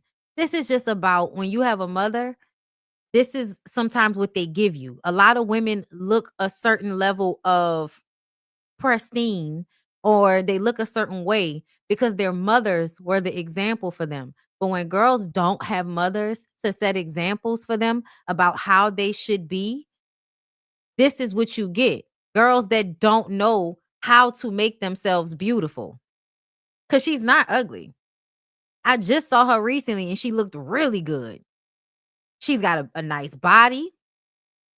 She needed to get her teeth fixed a little bit. You know what I'm saying? That little bottom row. That goes to show, again, parents, when these, their kids, Y'all not sending them to the dentist. Y'all ain't got no, no dental insurance. Y'all don't worry about teeth. Children teeth be fucked up. Emotional intelligence is overlooked these days. Yes, the things that it actually takes to raise a young woman in order to be somebody like Laila, yeah, it it requires a certain level of emotional intelligence. It requires a certain level of patience that a lot of you regular bitches don't have. Not y'all, but y'all. Y'all know what I'm saying. Her mama, obviously. I was genuinely rooting for her. I gave her praise. I gave her a spotlight. When she asked for advice, I gave her. Shut up, man. Why? If you ugly inside, you ugly outside. Valuable branding advice and boxing advice so she could have long-term success in and outside of the ring. I told her about the challenges that I faced fighting at 168 where there was limited competition, and I suggested that if she decided to turn pro, she should consider going somewhere around 148 where she would have more competitive challenges. I told her she should hire a nutritionist, trim off the producers if we could do that excess body fat and get into elite next level shape. I pointed her in the right direction, and I had high hopes for her. Whether she decided to turn pro or not, I felt like her future was bright if she played her cards right. But of course... Hold up. Yeah, nobody may not have ever called Nia Long ugly, but they might have told her she was pretty for a dark-skinned girl. Because that's what my mom was told. Like, we don't have to argue about colorism. We don't have to argue about colorism, okay? The reason why I am bringing up colorism is because Laila looks a certain way, and the girl, Clarissa, makes statements about light skin, and that is because she probably grew up around people who were colorists. That is the only reason she would be repeating light skin the way she does, is because she had to hear about her skin tone in comparison to light skinned girls when growing up in adolescence. That is how we get here. So this is not about, oh, every time you call somebody ugly, they say it's because of colorism. No, that's not what we're talking about. When I was talking about her being called ugly, I explained that that is about not being groomed by a mother or some parental figure to help you with your aesthetic and how to grow into your beauty as a woman. That is something that mothers teach. That's what we're having two different conversations in that, okay? Fuck. At the time, I was not aware of her divisive, vindictive, and malicious nature. And I know those are strong words, but they actually fit. This girl has created a pattern. It's been directed towards many people time and time again. She saw me as the face of women's boxing, and she told me that she wanted Laila knows she was some high shit, boy. Wanted my spot. And she's been on a mission to ruin my reputation ever since, simply because she heard me make a comment that was not about her and she took it personal. You ever get back in the ring just for fun? You still train? I stay training. Got you. Yeah, I got a little baby six-pack right now. Okay. Yeah. No, I have a heavy bag hanging in my, I just turned 40.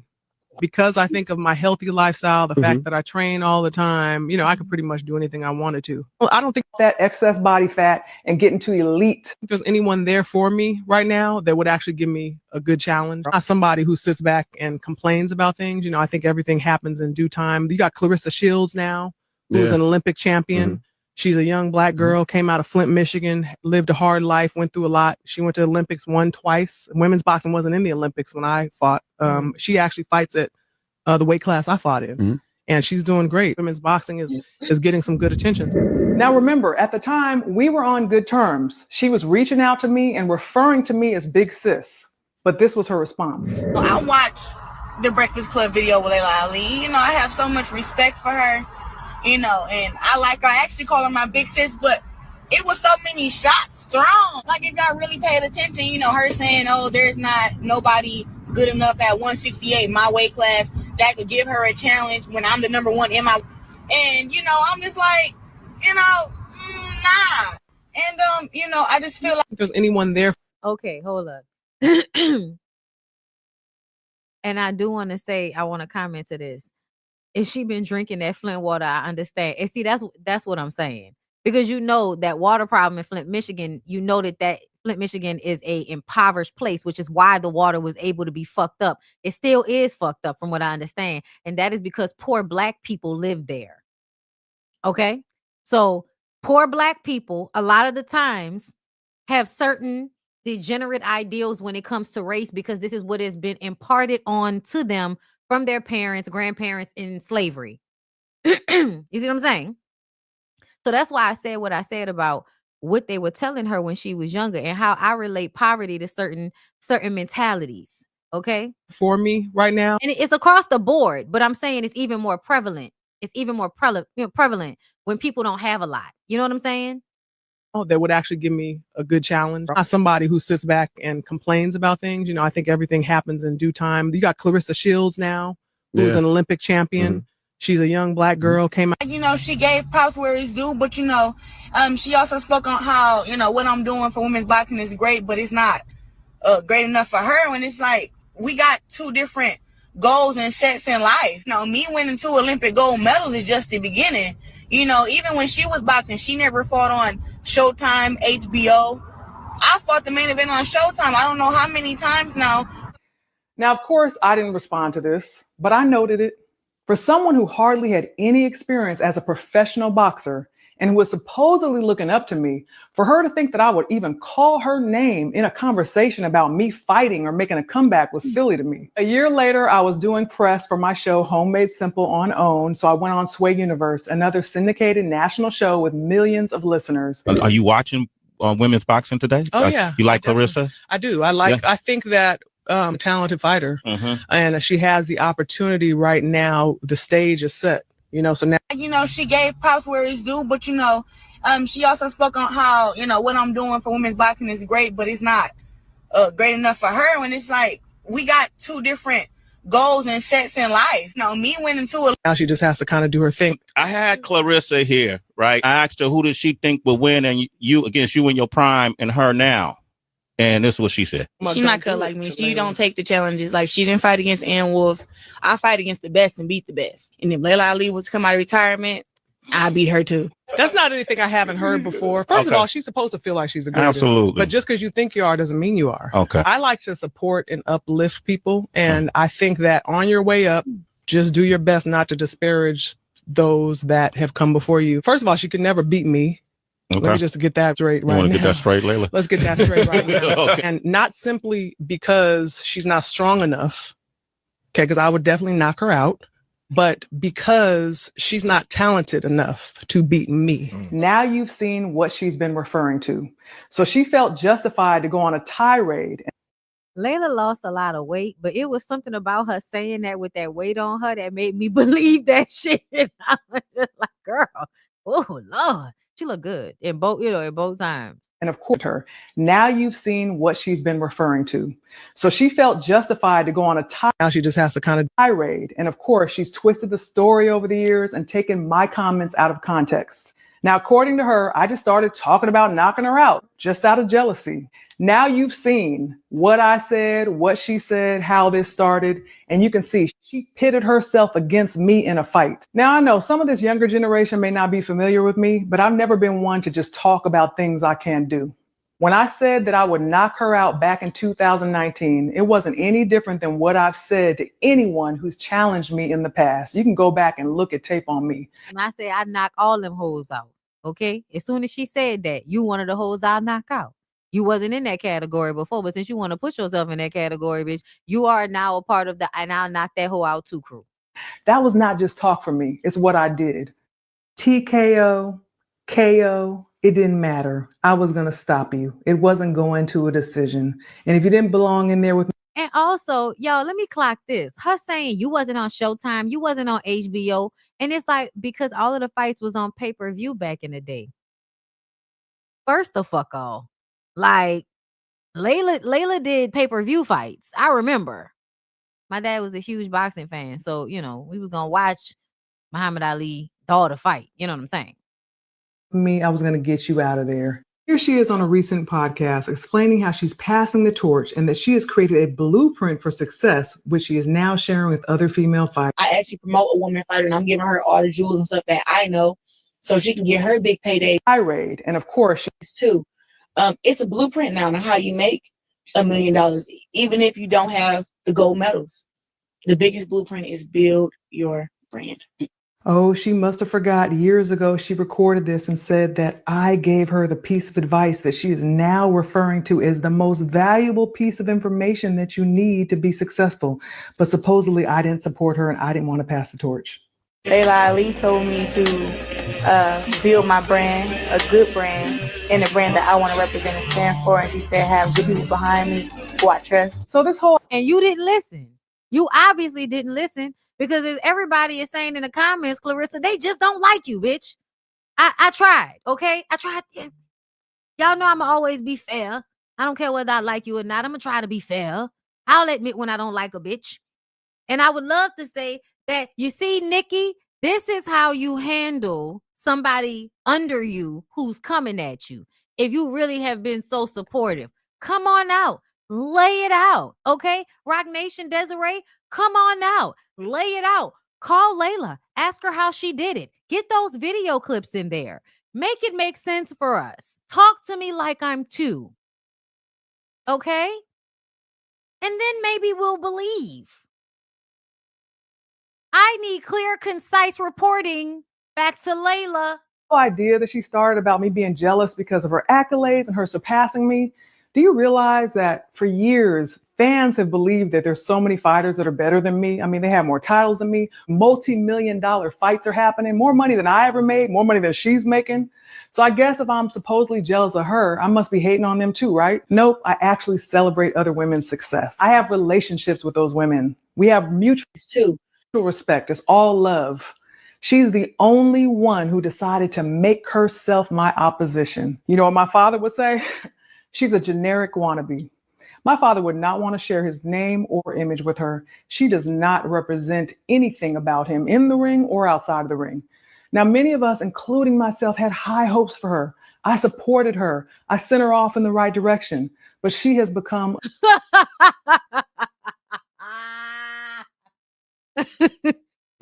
There's some hoes in this. That's how she like tricks. There's some hoes in this house. There's some hoes in this house. If you see them, point them out. If you see them, point them out. That's what she look like in her motherfucking boots, bitch. She's a Power Ranger. Tyrannosaurus. Dun, dun, dun, dun. A disappointment. She is a horrible representation of both the sport and our culture. It's beneficial. If they win against you, don't need some bitches with you. Her men ain't got no balls, so she look good right there. You know we little, not them fake who do it for the real women. Girls who think they just so pretty and just because they born light skin that they just all that they can come up with shit talking. Shit. I look better than you. I look better than you, so you can get off my shit. Light skin. Now, do you believe I'm jealous of her mutual respect? Listen. I saw somebody in the comments talking about it's just the same thing Nikki did to Cardi. No, it's not. No, it's not. No, it's not. It's not at all. It's not at all. And it sounds like whoever the nigga in the comments that said that, you haven't been paying attention, nigga. Okay? Because for the longest I've been paying attention to it. She's been poking at Laila for a couple of years now, trying to get a response out of her. All because Laila said that I don't see anybody out there that I would want to fight because no, bitch, I don't want to fight my protege. Like the fuck? And then I saw somebody ask, why didn't she fight? Girl, who the fuck cares why she didn't fight somebody? This is not about that. This is about the fact that you are trying to talk shit about this lady in order to generate clout. Because you think if you create the issue on the internet, it's going to force Laila to get in the ring. That's why Laila had to come out and say something. That's why Laila had to come out and say something, because essentially this has been a buildup and people probably are coming to her like, are you going to do it? Are you, they offering money. Are you going to do it? Are you going to do it? At one point she was thinking about doing it if certain things were done properly. They didn't want to have the money in escrow. She wanted the money in escrow. She didn't want to have the money based off ticket sales. She wanted it to be based off the escrow, meaning that the money is already there. That means I get paid no matter how many tickets y'all sell. That's the agreement that she wanted if the fight was going to happen. They didn't want to go along with that. And then Clarissa got online lying, talking about it's half of it is in escrow, whatever the fuck she said. It may not have been that. It might have been something else. But whatever her explanation was, It was that the shit wasn't the way Laila wanted it to be. And that was the requirement. So now she don't want to fight. And since then, I feel like you've just been online poking and poking and poking because you want Laila to get upset with you and then fight you so that you can then feel like you're better than her because you got in the ring with Laila Ali. And all of that fake demeaning her and acting like she's not as big as she was and all of that, like that's such cap. And just because this generation may not remember, who gives a fuck? Like, who gives a fuck what this generation remembers? Everybody knows who the fuck Laila Ali is. If you know anything about boxing, then you should know who Laila Ali is. And this was not a situation. To me, it was always incredible that this was not a nepotism situation. Laila was actually really good. Like, it made sense. Train to fight. Actually fight. Win fights. Especially as a woman to go in her father's footsteps. Like, it's such an amazing thing. And to feel insecure and think that every shot that's being thrown is being thrown your way. I think she made that shit up in her head, y'all, because I think Clarissa is already somebody that is very on edge and defensive. And I think that's the way she lives her life. And I think it's because of having a hard childhood. When you realize you're not safe with anybody, you can't trust anybody. People are always doing little shit to take advantage of where you may not be exactly mature or sharp at.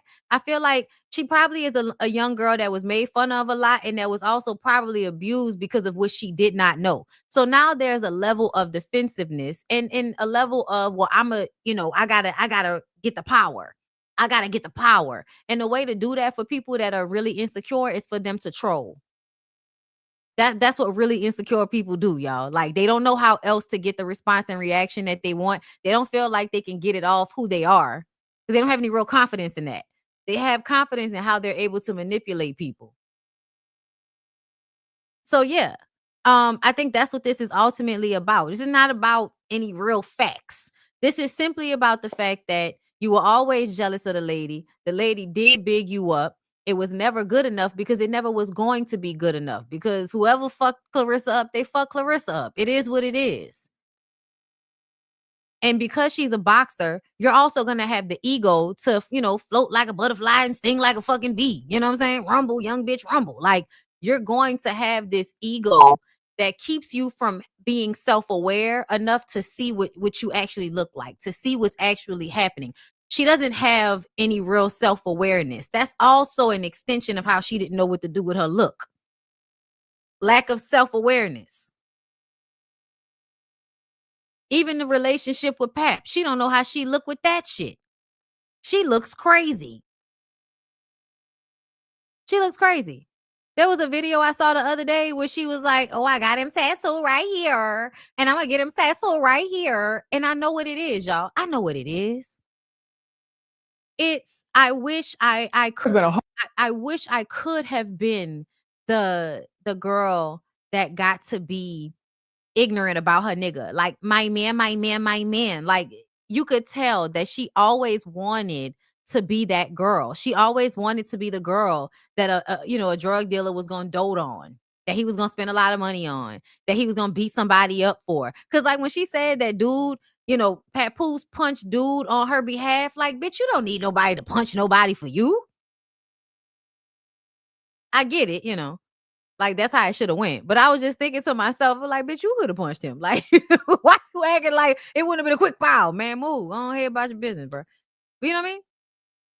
But yeah, I feel like this is just ridiculous at this point. And Clarissa has no self-awareness. And if she did, she would go get her some fucking therapy.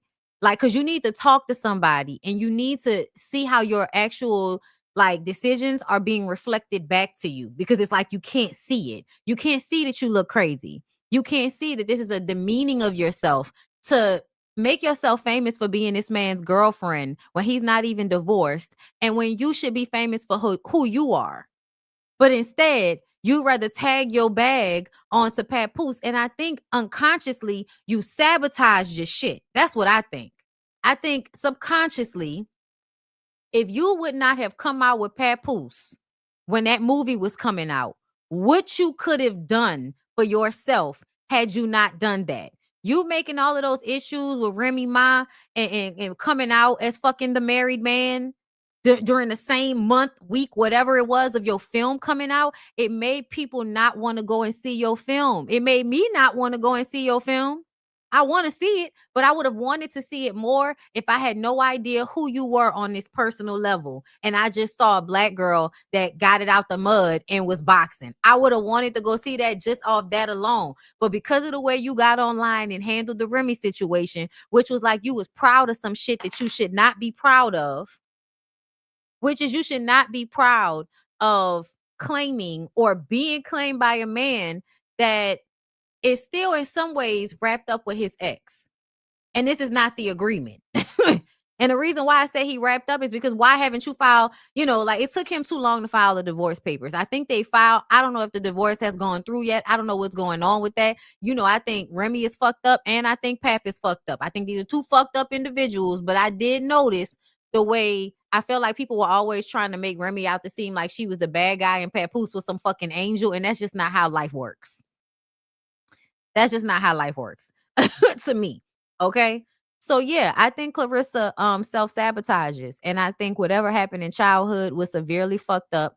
It has done detrimental damage. And just like I said with Krishan and all of the other people, the lack of access to health care, the lack of access to mental health care is a part of the reason, because these kids be having these developmental issues from a young age, but because they don't have parents that actually give a fuck about parenting, nobody gets them the help. And then they grow up just having to figure shit out.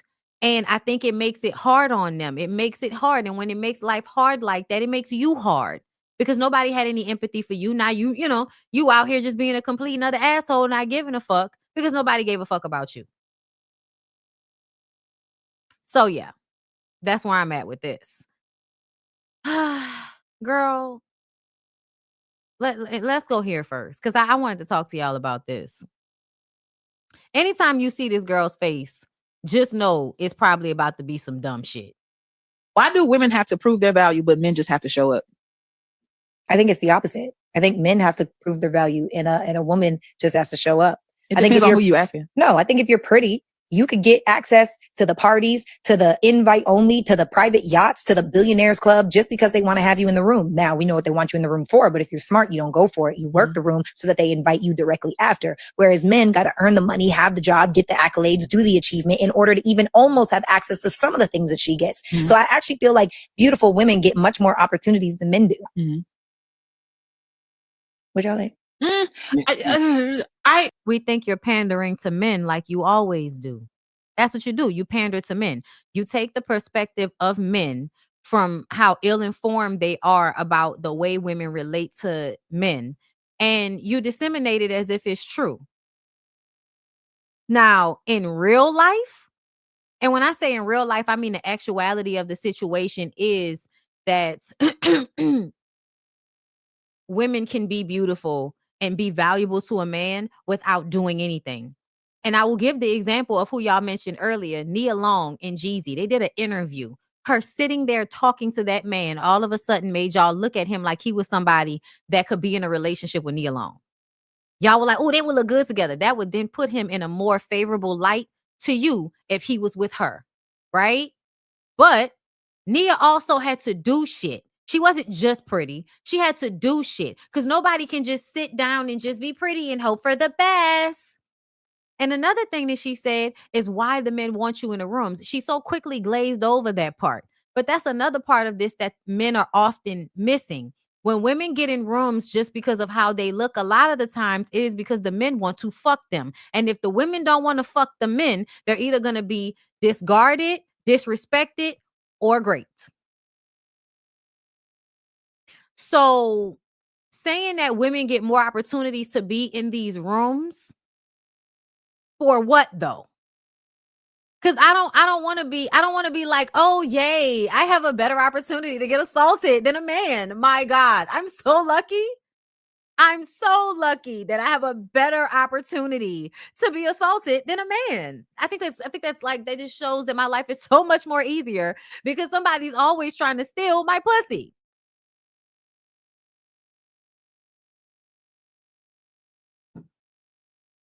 Yes. And also, thank you for mentioning that, LA Lover, that the richest men in the world marry women that are they intellectual equals.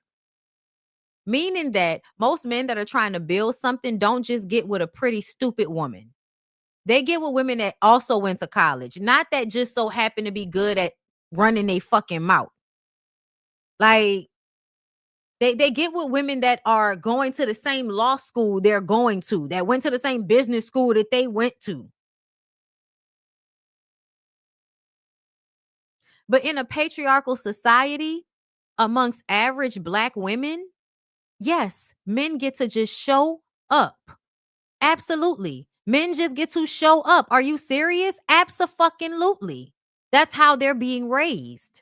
They're being raised that all they have to do is show up, be tall, maybe. They don't even need to be tall. But I have seen crackhead niggas dicking some girl down with a good job in a little bitty apartment in a car. I have seen men not have money, not have wealth, not have good oral hygiene, not have good physical hygiene, be able to find a woman. Why is that? Because the environment is a man can just be there. Because listen, having a piece of a man is better than having no man at all. So I'm going to just take what I got and work with it. Bitch, Betty Wright told us with the mindset of everybody was, okay? Don't blame Mr. Charlie. Mr. Charlie is just a man. And he's doing the best he can. So yeah, I feel like I'm tired. I'm tired of her and all of the other pick-me pandering women that I feel give advice that is actually fucking dangerous. Because what you just did was glorified a system where men are the only ones that can hold these positions. So women have to just be beautiful sex toys in order to get in the room. And then they're supposed to be smart and talk themselves into not getting fucked. And then showing up to the after party where allegedly they're also not going to get fucked. Like what?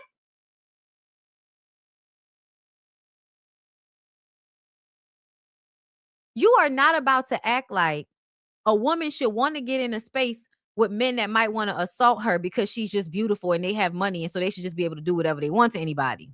This happens a lot. You think that the woman is the one that just has to show up and do nothing, even though you say you know what the men want you to show up for.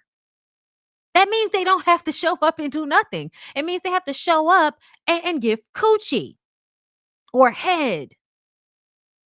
And you think that they can talk themselves out of that if some drunk rich man decides that he wants to fuck a woman that doesn't want to be fucked by him? You think that now that she's on the fucking yacht and we're all drinking and having martinis and shit and talking about how these, industry leaders or whatever the fuck are out here, jacking each other off about how much money they're making and how much they're killing the environment, girl, whatever the fuck.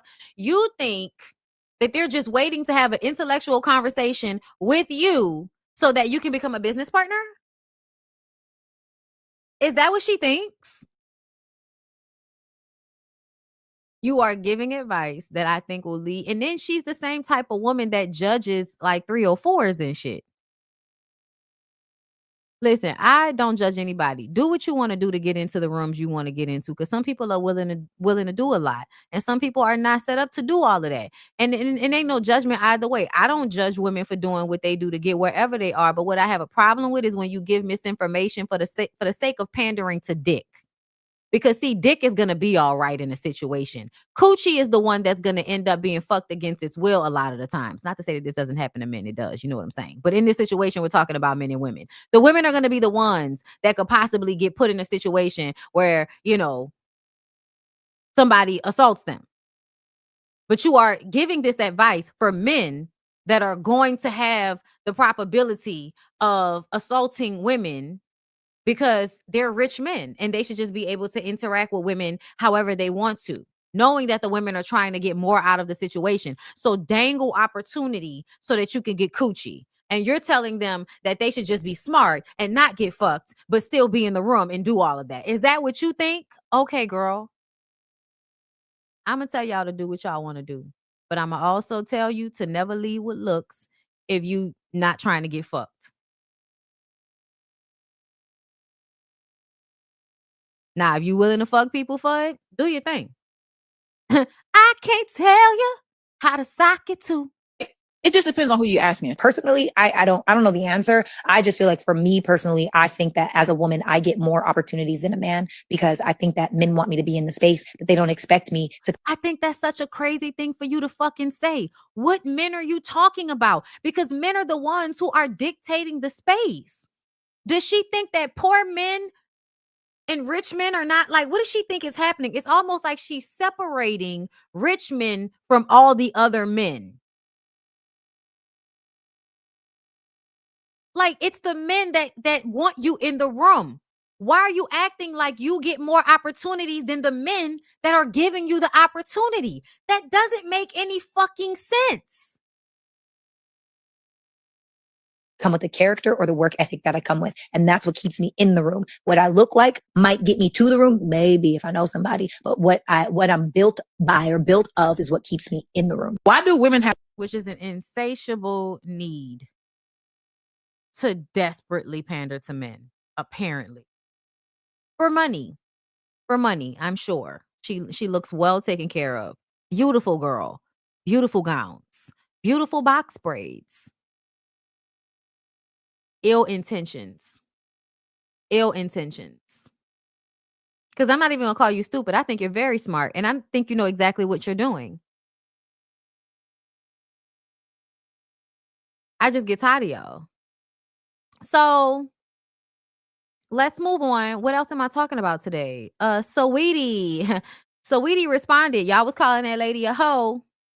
She said the recent accusations made about me are false, defamatory, and deeply disturbing. These claims misrepresent the facts and are solely aimed to damage my reputation. This person never managed me. She was simply introduced to me by family. Her motives are now obvious. I'll let the lawyers take it from here. Okay? Girl said I want to make one thing clear. I booked her for an appearance to visit the Chelsea Stadium and support the soccer team as my last post shows. Instead of paying me, she fell in love with the client and told him not to pay me. I was a road manager with her getting her deals. I was solid to this girl. She got what she wanted and never paid me. Simply, I want my money. I tried to be nice. Okay, hey, sweetie, I see you playing internet games on Beyonce's internet. Y'all know we talked about all of this. I'm just gonna say this.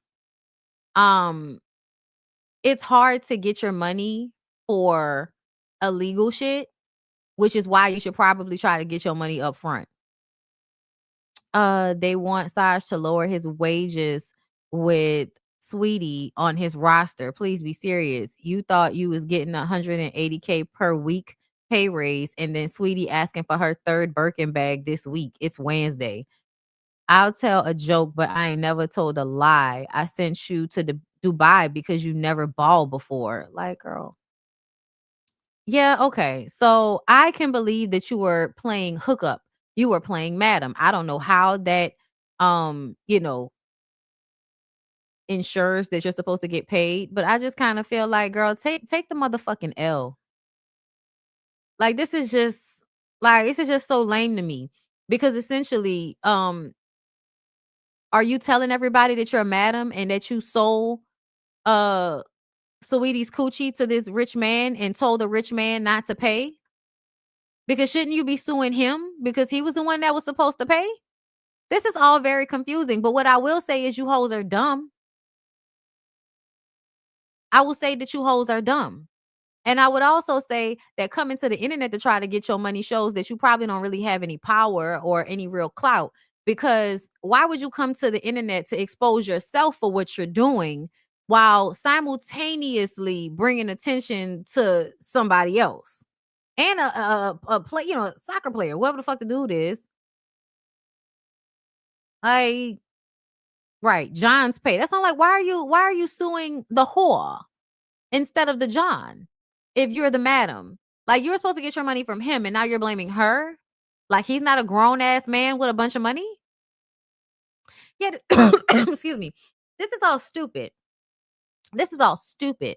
And yeah, I just kind of feel like this is how you know hoes is not smart, and hoes is not really baller like that. Because the energy of a woman that's selling this level of coochie should have so much money that whatever the money is that she was supposed to give you, it shouldn't even be that deep. You should just clock it. Like, it would be clocked, and if there was an opportunity for me to get back at the person at some point, and I might even put myself in situations to make it so that I have an opportunity to get back on this person for whatever they did. Okay? And shit, if I was a queen pin, I might have did some shit like had one of your Birkin bags robbed. Who knows? Okay? Who knows? Had some Pookies and some Ray Rays or some shit run up on you, outside the Quick Smart and boom pow pit, who knows? Okay? Just joking, okay? But essentially, yeah, this is just stupid and not being handled in a way that makes me feel like anybody should be taking this girl seriously. Yeah. But Sweetie responded and said she gonna let the lawyers handle it. I'll let the lawyers handle it. Yeah. Let them handle it. Because ultimately, I don't give a fuck. Oh, sorry. Yeah, I don't really care. Like, I think it's weird that people be like, oh my God, they're selling pussy. I can't believe this.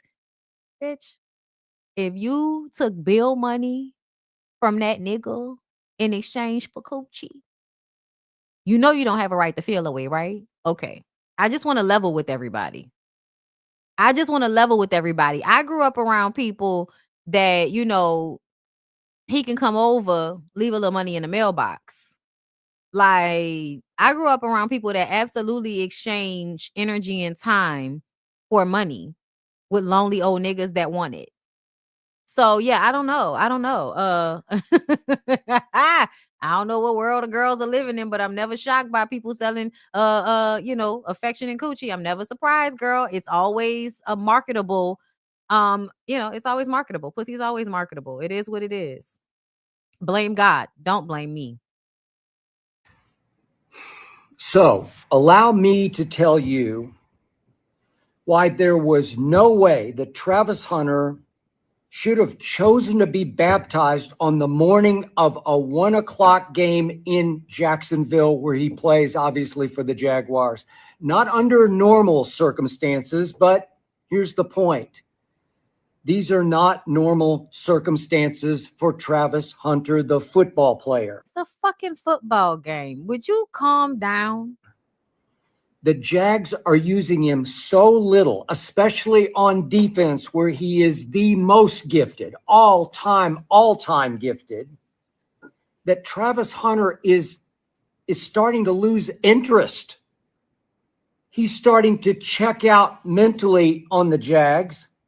So he was actually happy to be baptized on a game day morning because football isn't taking that much concentration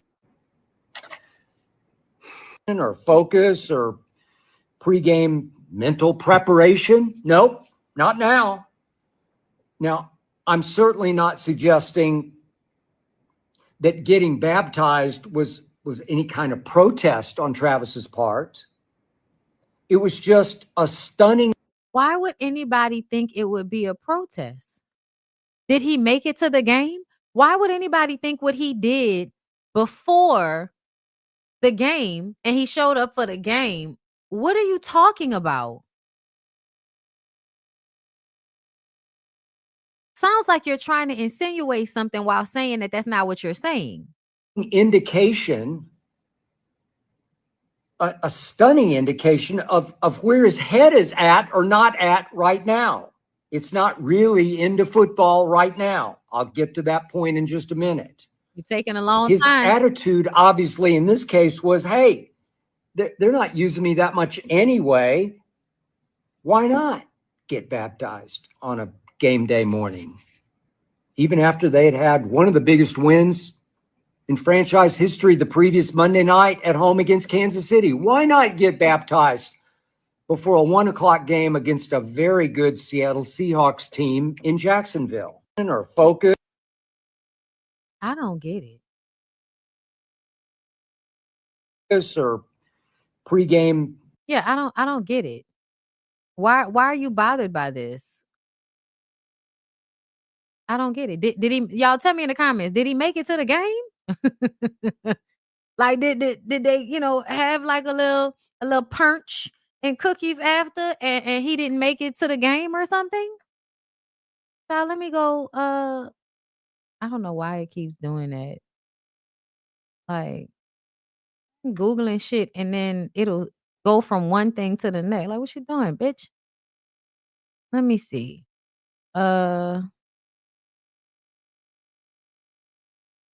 Okay, I'm gonna go to the New York Post, see what they talking about, just so we could get another perspective on the situation. But I've been talking about Travis Hunter in my commentary because of how much y'all be eating his little wife up, who just had a baby for him.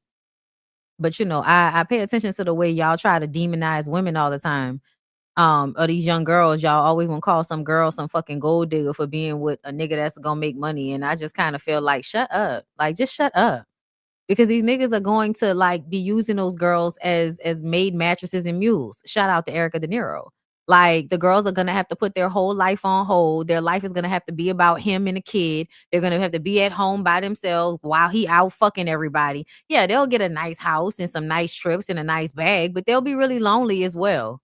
And they'll be taking care of children for the most part by themselves or dealing with his family members that might have jealousy and all of that. That's a lot of shit for somebody to fucking deal with, like, just in general. So when people act like these women are not mental, like, you know, like they're signing up for something that's so easy, it just reminds me of how when you really don't understand how somebody's life works, you really think it's so much better than it really is, or it's so much easier than it really is. And so you then are less empathetic to whatever they go through.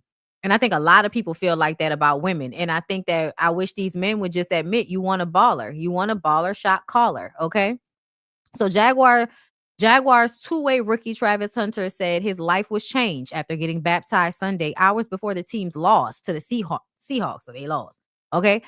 He plays wide receiver and defensive back. He was baptized at Celebration Church in Jacksonville, Florida, as seen in the video shared by Christine Love. Couldn't find my keys this morning. It was late for church, only to come upon Jacksonville Jaguars Travis Hunter getting baptized, Love wrote, including the video of the ceremony. He asked to come get baptized before today's game. Hunter explained that getting baptized was in his plans and he's looking forward to his next chapter. It's Sunday. It's God's day. I've been planning to go get baptized for a minute, Hunter said. According to ESPN, I changed my life over to become a better man. It means a lot. I'm becoming a better man and leaving my old self and starting a new chapter. Like, how old are you? What do you mean you're leaving your old self? What are you, like 22 or some shit? What life have you been living, my nigga? My God. The church is about 14 miles from Everbank Stadium in Jacksonville. The former Colorado star and his wife, Leanna Lene, are open about their religious beliefs. The couple tied the knot in May 2025, welcomed their first boy in August. After being baptized, Hunter tailed 4 receptions for 15 yards while playing a season-high 61 offensive snaps. He tallied 22 snaps on defense and added 2 tackles. The Jaguars suffered from self-inflicted penalties and blown coverages, and the offensive line allowed 7 sacks in week 6. And they play the Rams in London as part of the NFL's International Game Sunday. So sounds like he still, tell me if I'm wrong, because I don't know what the fuck that means. I'm not going to act like I know what that means, but it sounds like he still played a good game. Sounds like he still played a good game. I don't know why Skip has a problem with this. I feel like you think it means that he's not focused on football, but to me, that Skip might be talking about shit that's a reflection of stuff that we're not seeing and actually attributing it to this situation, and it's not about this. Because essentially, this is great for all of you evangelical Christian football lovers. Like, all of those people, they should eat this shit up. This should absolutely get him, you know, some rich white man that's an evangelical pastor or involved in church, giving him some money to promote something because he saw him, being baptized right before the game. And I saw how they were trying to tear Jesus down because, the evangelical Christians, and a lot of them feel like they're being persecuted when really they're the ones that are like, persecuting other people's religions and calling it demonic. But either way, girl, they act like they're being persecuted. So Skip Bayless getting on his show or whatever this was to say this is going to feed into the rhetoric that Christians and the real good Christian people are being attacked or whatever the fuck. Yeah. And Skip don't believe in God, so that's probably why he has so much to say. Yeah, it probably is. But a lot of dudes, love God and get down on one knee and thank Jesus before every game or after they do like that. That's a thing. That's a part of the culture of football. So I have no idea why he's making this a thing.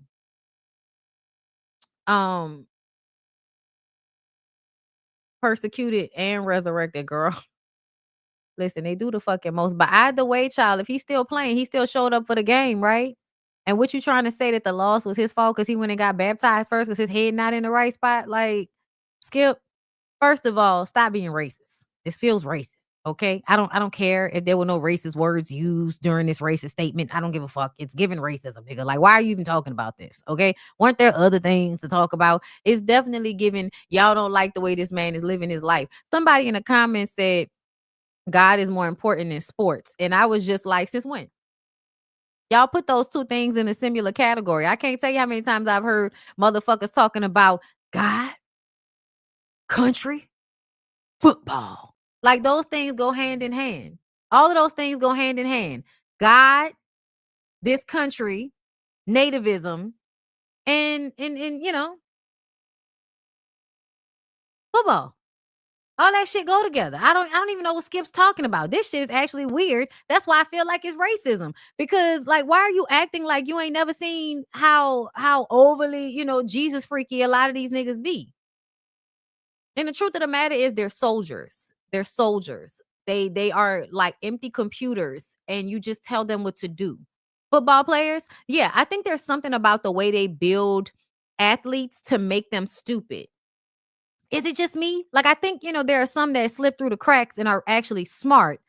But yeah, fake family football. Yes. Yes. It does feel like y'all breed these boys to be stupid, but to basically just follow instructions. And that's what they do. And remember I tell y'all that they really just want to get the men's energy towards either the military, so you're helping the government, or sports, so you're making money and helping advertise for the government. That's what those two, that's where men with strength are supposed to be putting their energy. Because if they're not putting their energy into sports, or if they're not putting their energy into the military, then they will be putting their energy into the fact that everything around them is fucked and they're a small group of people that are responsible for that. But they have all of these things that distract them and kind of focus in their energy on shit that doesn't really matter, so that they won't put their energy towards the people that are controlling everything. So yeah. But it's sad to me sometimes the way I feel like when you hear these athletes speak, you would think that the level of discipline it takes to be a career athlete, you would think that would make them somewhat smart. But no, just like you would think book smart would mean a woman would not do dumb shit for broke niggas. You see how those two things don't, like, you have to be intelligent across the board, and people don't be having that sometimes. Okay. Putting gaps and holes in niggas' minds. Okay. I want to go here. T.S. Madison says she might let Jess Hilarious slide after her latest comments. Denise from Chicago. Yep. Who would y'all want to see on Who would y'all want to see though? To be honest, like who would y'all want to see? Maybe we should let T.S. them. Madison. Oh shit. Who else? No, that's what somebody said for us. Nah, we talking about queens of comedy, nigga. Like stop. They already got a kings of comedy. We talking about queens. Who? Smiling Lady 77 said Tiff. Actually, there was already a Queens of Comedy, so that joke didn't even land. You didn't even try that. You didn't have to try that hard to be transphobic. You really didn't have to, Jess. This is getting ridiculous, bitch. Like, that's what I'm saying. Like, I hate to keep referencing back to Tammy Roman, but the way y'all want to hold on to this, all of this, like, hatred with a bone, like, let it the fuck go. Like, it's really, my God, today. Are you holding on to this anger? Really?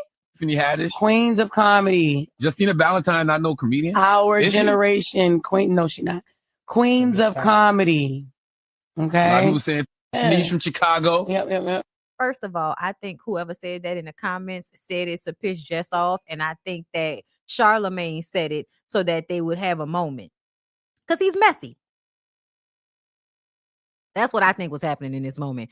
T.S. Madison said, I really hate arguing and fussing with my brethren. I'm going to let this one slide. Maybe. Okay, child, it's always a thing with them two. Like, I almost feel like, do y'all want to fuck or what? Like, just make a decision. Because y'all know me. I feel like if you hate somebody too much, you must want to fuck them. I don't know what that's about, but I just grew up with a whole bunch of people that don't like you really be wanting to fuck you. So I just automatically assume when you put too much energy into another person, you want to fuck them. It's a fine line between love and hate. That's what they say. Tyler Perry. Let's talk about Tyler. Did we talk about Tyler already? I think we talked about Tyler already. We talked about Tyler. Never mind. I thought we didn't talk about it. We did. Tay. Arrogant Tay. That's what I want to talk about. Arrogant Tay, not Tyler. Arrogant Tay made it clear that he's not here for the mess. The celebrity hairstylist took to his Instagram story to shut down talk that he's been gossiping or spreading personal business, saying he's never been the type to talk about friends. He told folks to keep his name out of corny stories and lies, adding that he minds his business and focuses on his money. Okay? Yes. All right. He said, one thing I don't fucking do is talk about people's kids, especially anybody I'm close with. I will never in my life gossip or pillow talk about anybody I'm close to, personal business, and never in a million years will I ever need to steal or take from anybody. I don't play that shit. Never been a big goofy, messy, gossiping nigga. Never will I be. Always been a real nigga and will forever remain one. Keep my fucking name out these lame, corny ass stories and lies that y'all making up. I don't got shit to do with nothing. And what anybody else have going on, I stay the fuck in my lane, mind my business, and make my money. Fuck, I look like going to another hoe telling somebody business. I'm not these big fags that get tea and gossip. Never been my speed and never will be. Okay, you ain't have to go so hard on the people that gossip. You do not have to go too hard on the people that gossip. But at the same time, y'all have been reaching and I feel like grasping for fucking straws, trying to say that it's somebody besides Nikki's husband playing with her credit cards and shit. Okay? Now, I don't know what's going on. And the truth of the matter is, I don't fucking care. Everybody over there acting like something wrong with them. Everybody over there acting like something wrong. She acting like something wrong with her. The nigga acting like something wrong with him. The barbs act like something wrong with y'all. Like, everybody is acting like they need to take a break from social media. They need to go step outside. They need some sunlight. Okay, maybe some fucking grass. Touch it, smoke it. I don't know. You know, maybe go masturbate, read a book. You know, go watch one of your favorite movies, bitch. You know what I'm saying? Go listen to one of your favorite albums. If you've never heard Black Messiah by D'Angelo, go give it a listen. Okay? Or if you're trying to uplift the energy, I would suggest maybe go listen to Africa from D'Angelo, from the Voodoo album. It's the very last track. Oh, oh, oh, oh, oh. Oh, listen, something needs to happen. They blamed Ra Ali too. Child, I won't pretend to know what the fuck going on with that lady credit card bills and shit. I'll know it's crazy that she don't know what the fuck going on with her credit cards. I think it's crazy that you don't know what's going on. I think it's crazy that you got time to get motherfuckers, you know, health papers and all of that. Breaking all type of HIPAA laws and shit, getting hoes, you know, test results for STD panels and shit. You got all the time in the fucking world to do deep dives on Cardi B, but you're not paying your bills. People using your cards. You don't know where your cards at. You're not paying attention to your transactions and your spending. Are you a paper chaser? You got your block on fire, remaining a G until the moment you expire. Do you know what it is? To make nothing out of something, you handle your biz and don't be crying at the suffering. My God can't do nothing but love fresh music. Or my tape with your check, huh? I'm sorry, y'all. I don't know. I don't even know what the fuck else to say about this. Like, let it go. Like, do what you're supposed to do, but stop talking to us about the shit, bitch. My God, today. And all them, I've done all Christian records, a lot of different shit. So when I say this shit, I feel bad when it go viral after the fact, because it's like they don't deserve, you know what I'm saying, to get the ricochet or whatever it is. But I just don't know how to lie, bro. Like if y'all ask me a question, I'm gonna say the truth, right? You know how to lie. You despicable, disgusting, weird looking nigga. You know how to lie. Don't play with me. If he gets out and hits you to work, would you work with him? Absolutely not. All money ain't good money. That's a fact. Yeah, I mean, but if he was rehabilitated by the state of New York, you don't think?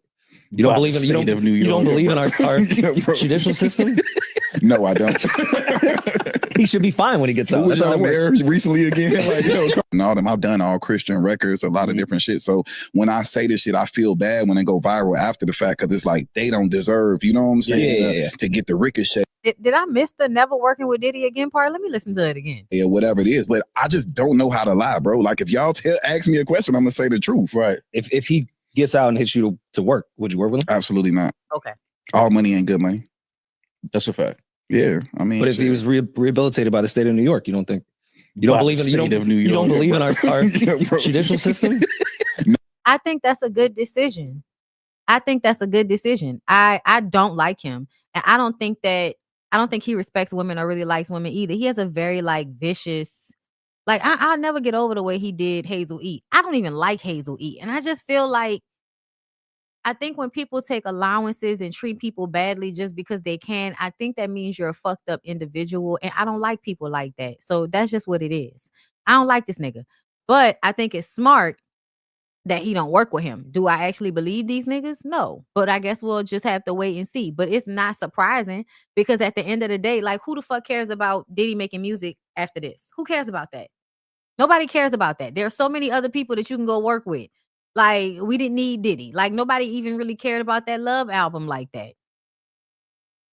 One more thing, and then, I'm gonna let y'all go, because I said I was gonna go take my walk, but I'm probably not gonna have time. I gotta go get to this massage. Oh, I can't be out here. Yeah, saying. But yeah, girl. Once again, Cam, Cat in the Hat Newton, Jazzy, Booty Hole Brown. Okay, do whatever for some dick ass niggas. Jasmine Brown posts video of herself driving and pumping breast milk while Cam Newton records from the passenger seat. TikTok says he's living his soft life. Y'all. Cut it off. Cut it off. Hold out the window. Hold out the window. Mom duties first. I don't know what's worse. You ruined the video already. Me putting my life in jeopardy as you pump. But it's respect though. It's discipline. Not discipline. Let's say discipline. It's priorities. It's stupidity. It's dumb. It's recklessness.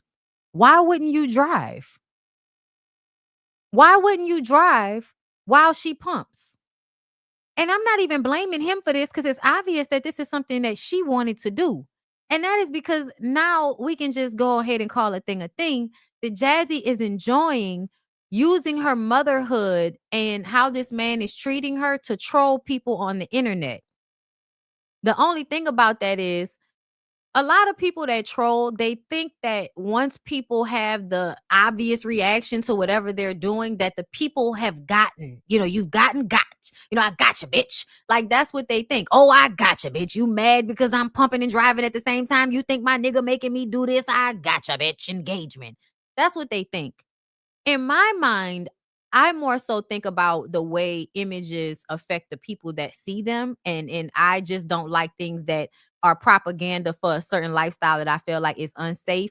And it is heavily lied about to young women. What it means to be a mother, what it means to be a girlfriend, a wife, with a rich man, all of these things. Y'all tell, oh, if you with a rich man, you're going to live a soft life. He's going to take care of you. And then y'all show us how this woman is doing the absolute most to show y'all that she can work herself like a fucking cow so that this man could, feel that he's with a woman that's willing to do all of these things, because the more she's willing to work and overexert herself, the more valuable she is, apparently.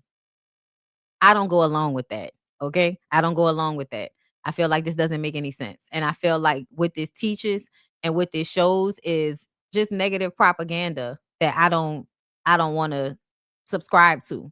And I don't feel like should be disseminated amongst people in a way that you think you trolling somebody when really this is your life, Jasmine. This is your life. If you think this is cool, if you think that this is entertaining and funny for you and this man to like keep coming to us like this, if you think this shit look good, it's gonna be a good example for your kids when they grow up, or they're not gonna give a fuck because they have money, girl. Yeah, whatever you think. Congratulations, girl. If you think that this is about to get emotional responses out of everybody, I'm not giving it to you. I'm not giving it to you. You look beautiful. And if y'all think it's safe for you to pump and drive at the same time, like a week or two after having a baby, coming from the BET event that y'all was at, girl, do your thing. Do your thing.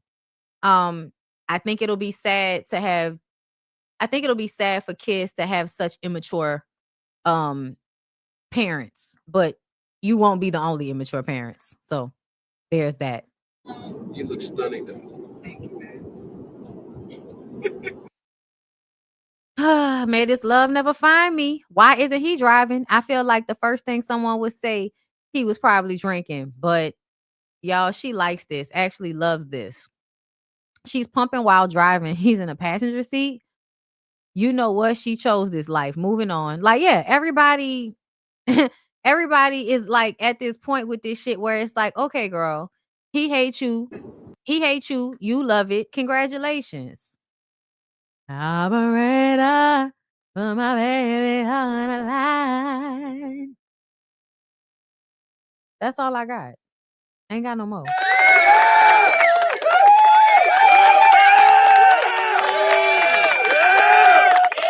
Listen, I refuse to get into Peach McIntyre. I follow another girl whose name I can't think of right now. And she always telling us, I think she's from New Orleans. She always telling us stories about Peach McIntyre. So I follow her. So I'll sometimes watch her videos. But once she put Peach McIntyre on the screen with all them little bitty dolphin teeth in her mouth, girl, I clicks off. They scare me. Them little bitty teeth, girl, they be scaring me. I be like, oh Lord, I am scared. Lord, I don't know what she gonna do. I'm gonna take a bite out of crime with them fucking teeth, girl. Anyway, I love you guys. I hope y'all have a really good weekend. And I'm going to come to y'all with Love and Hip Hop Child at some point. But I gotta get out of here. So I will see y'all in the next one. Peace out.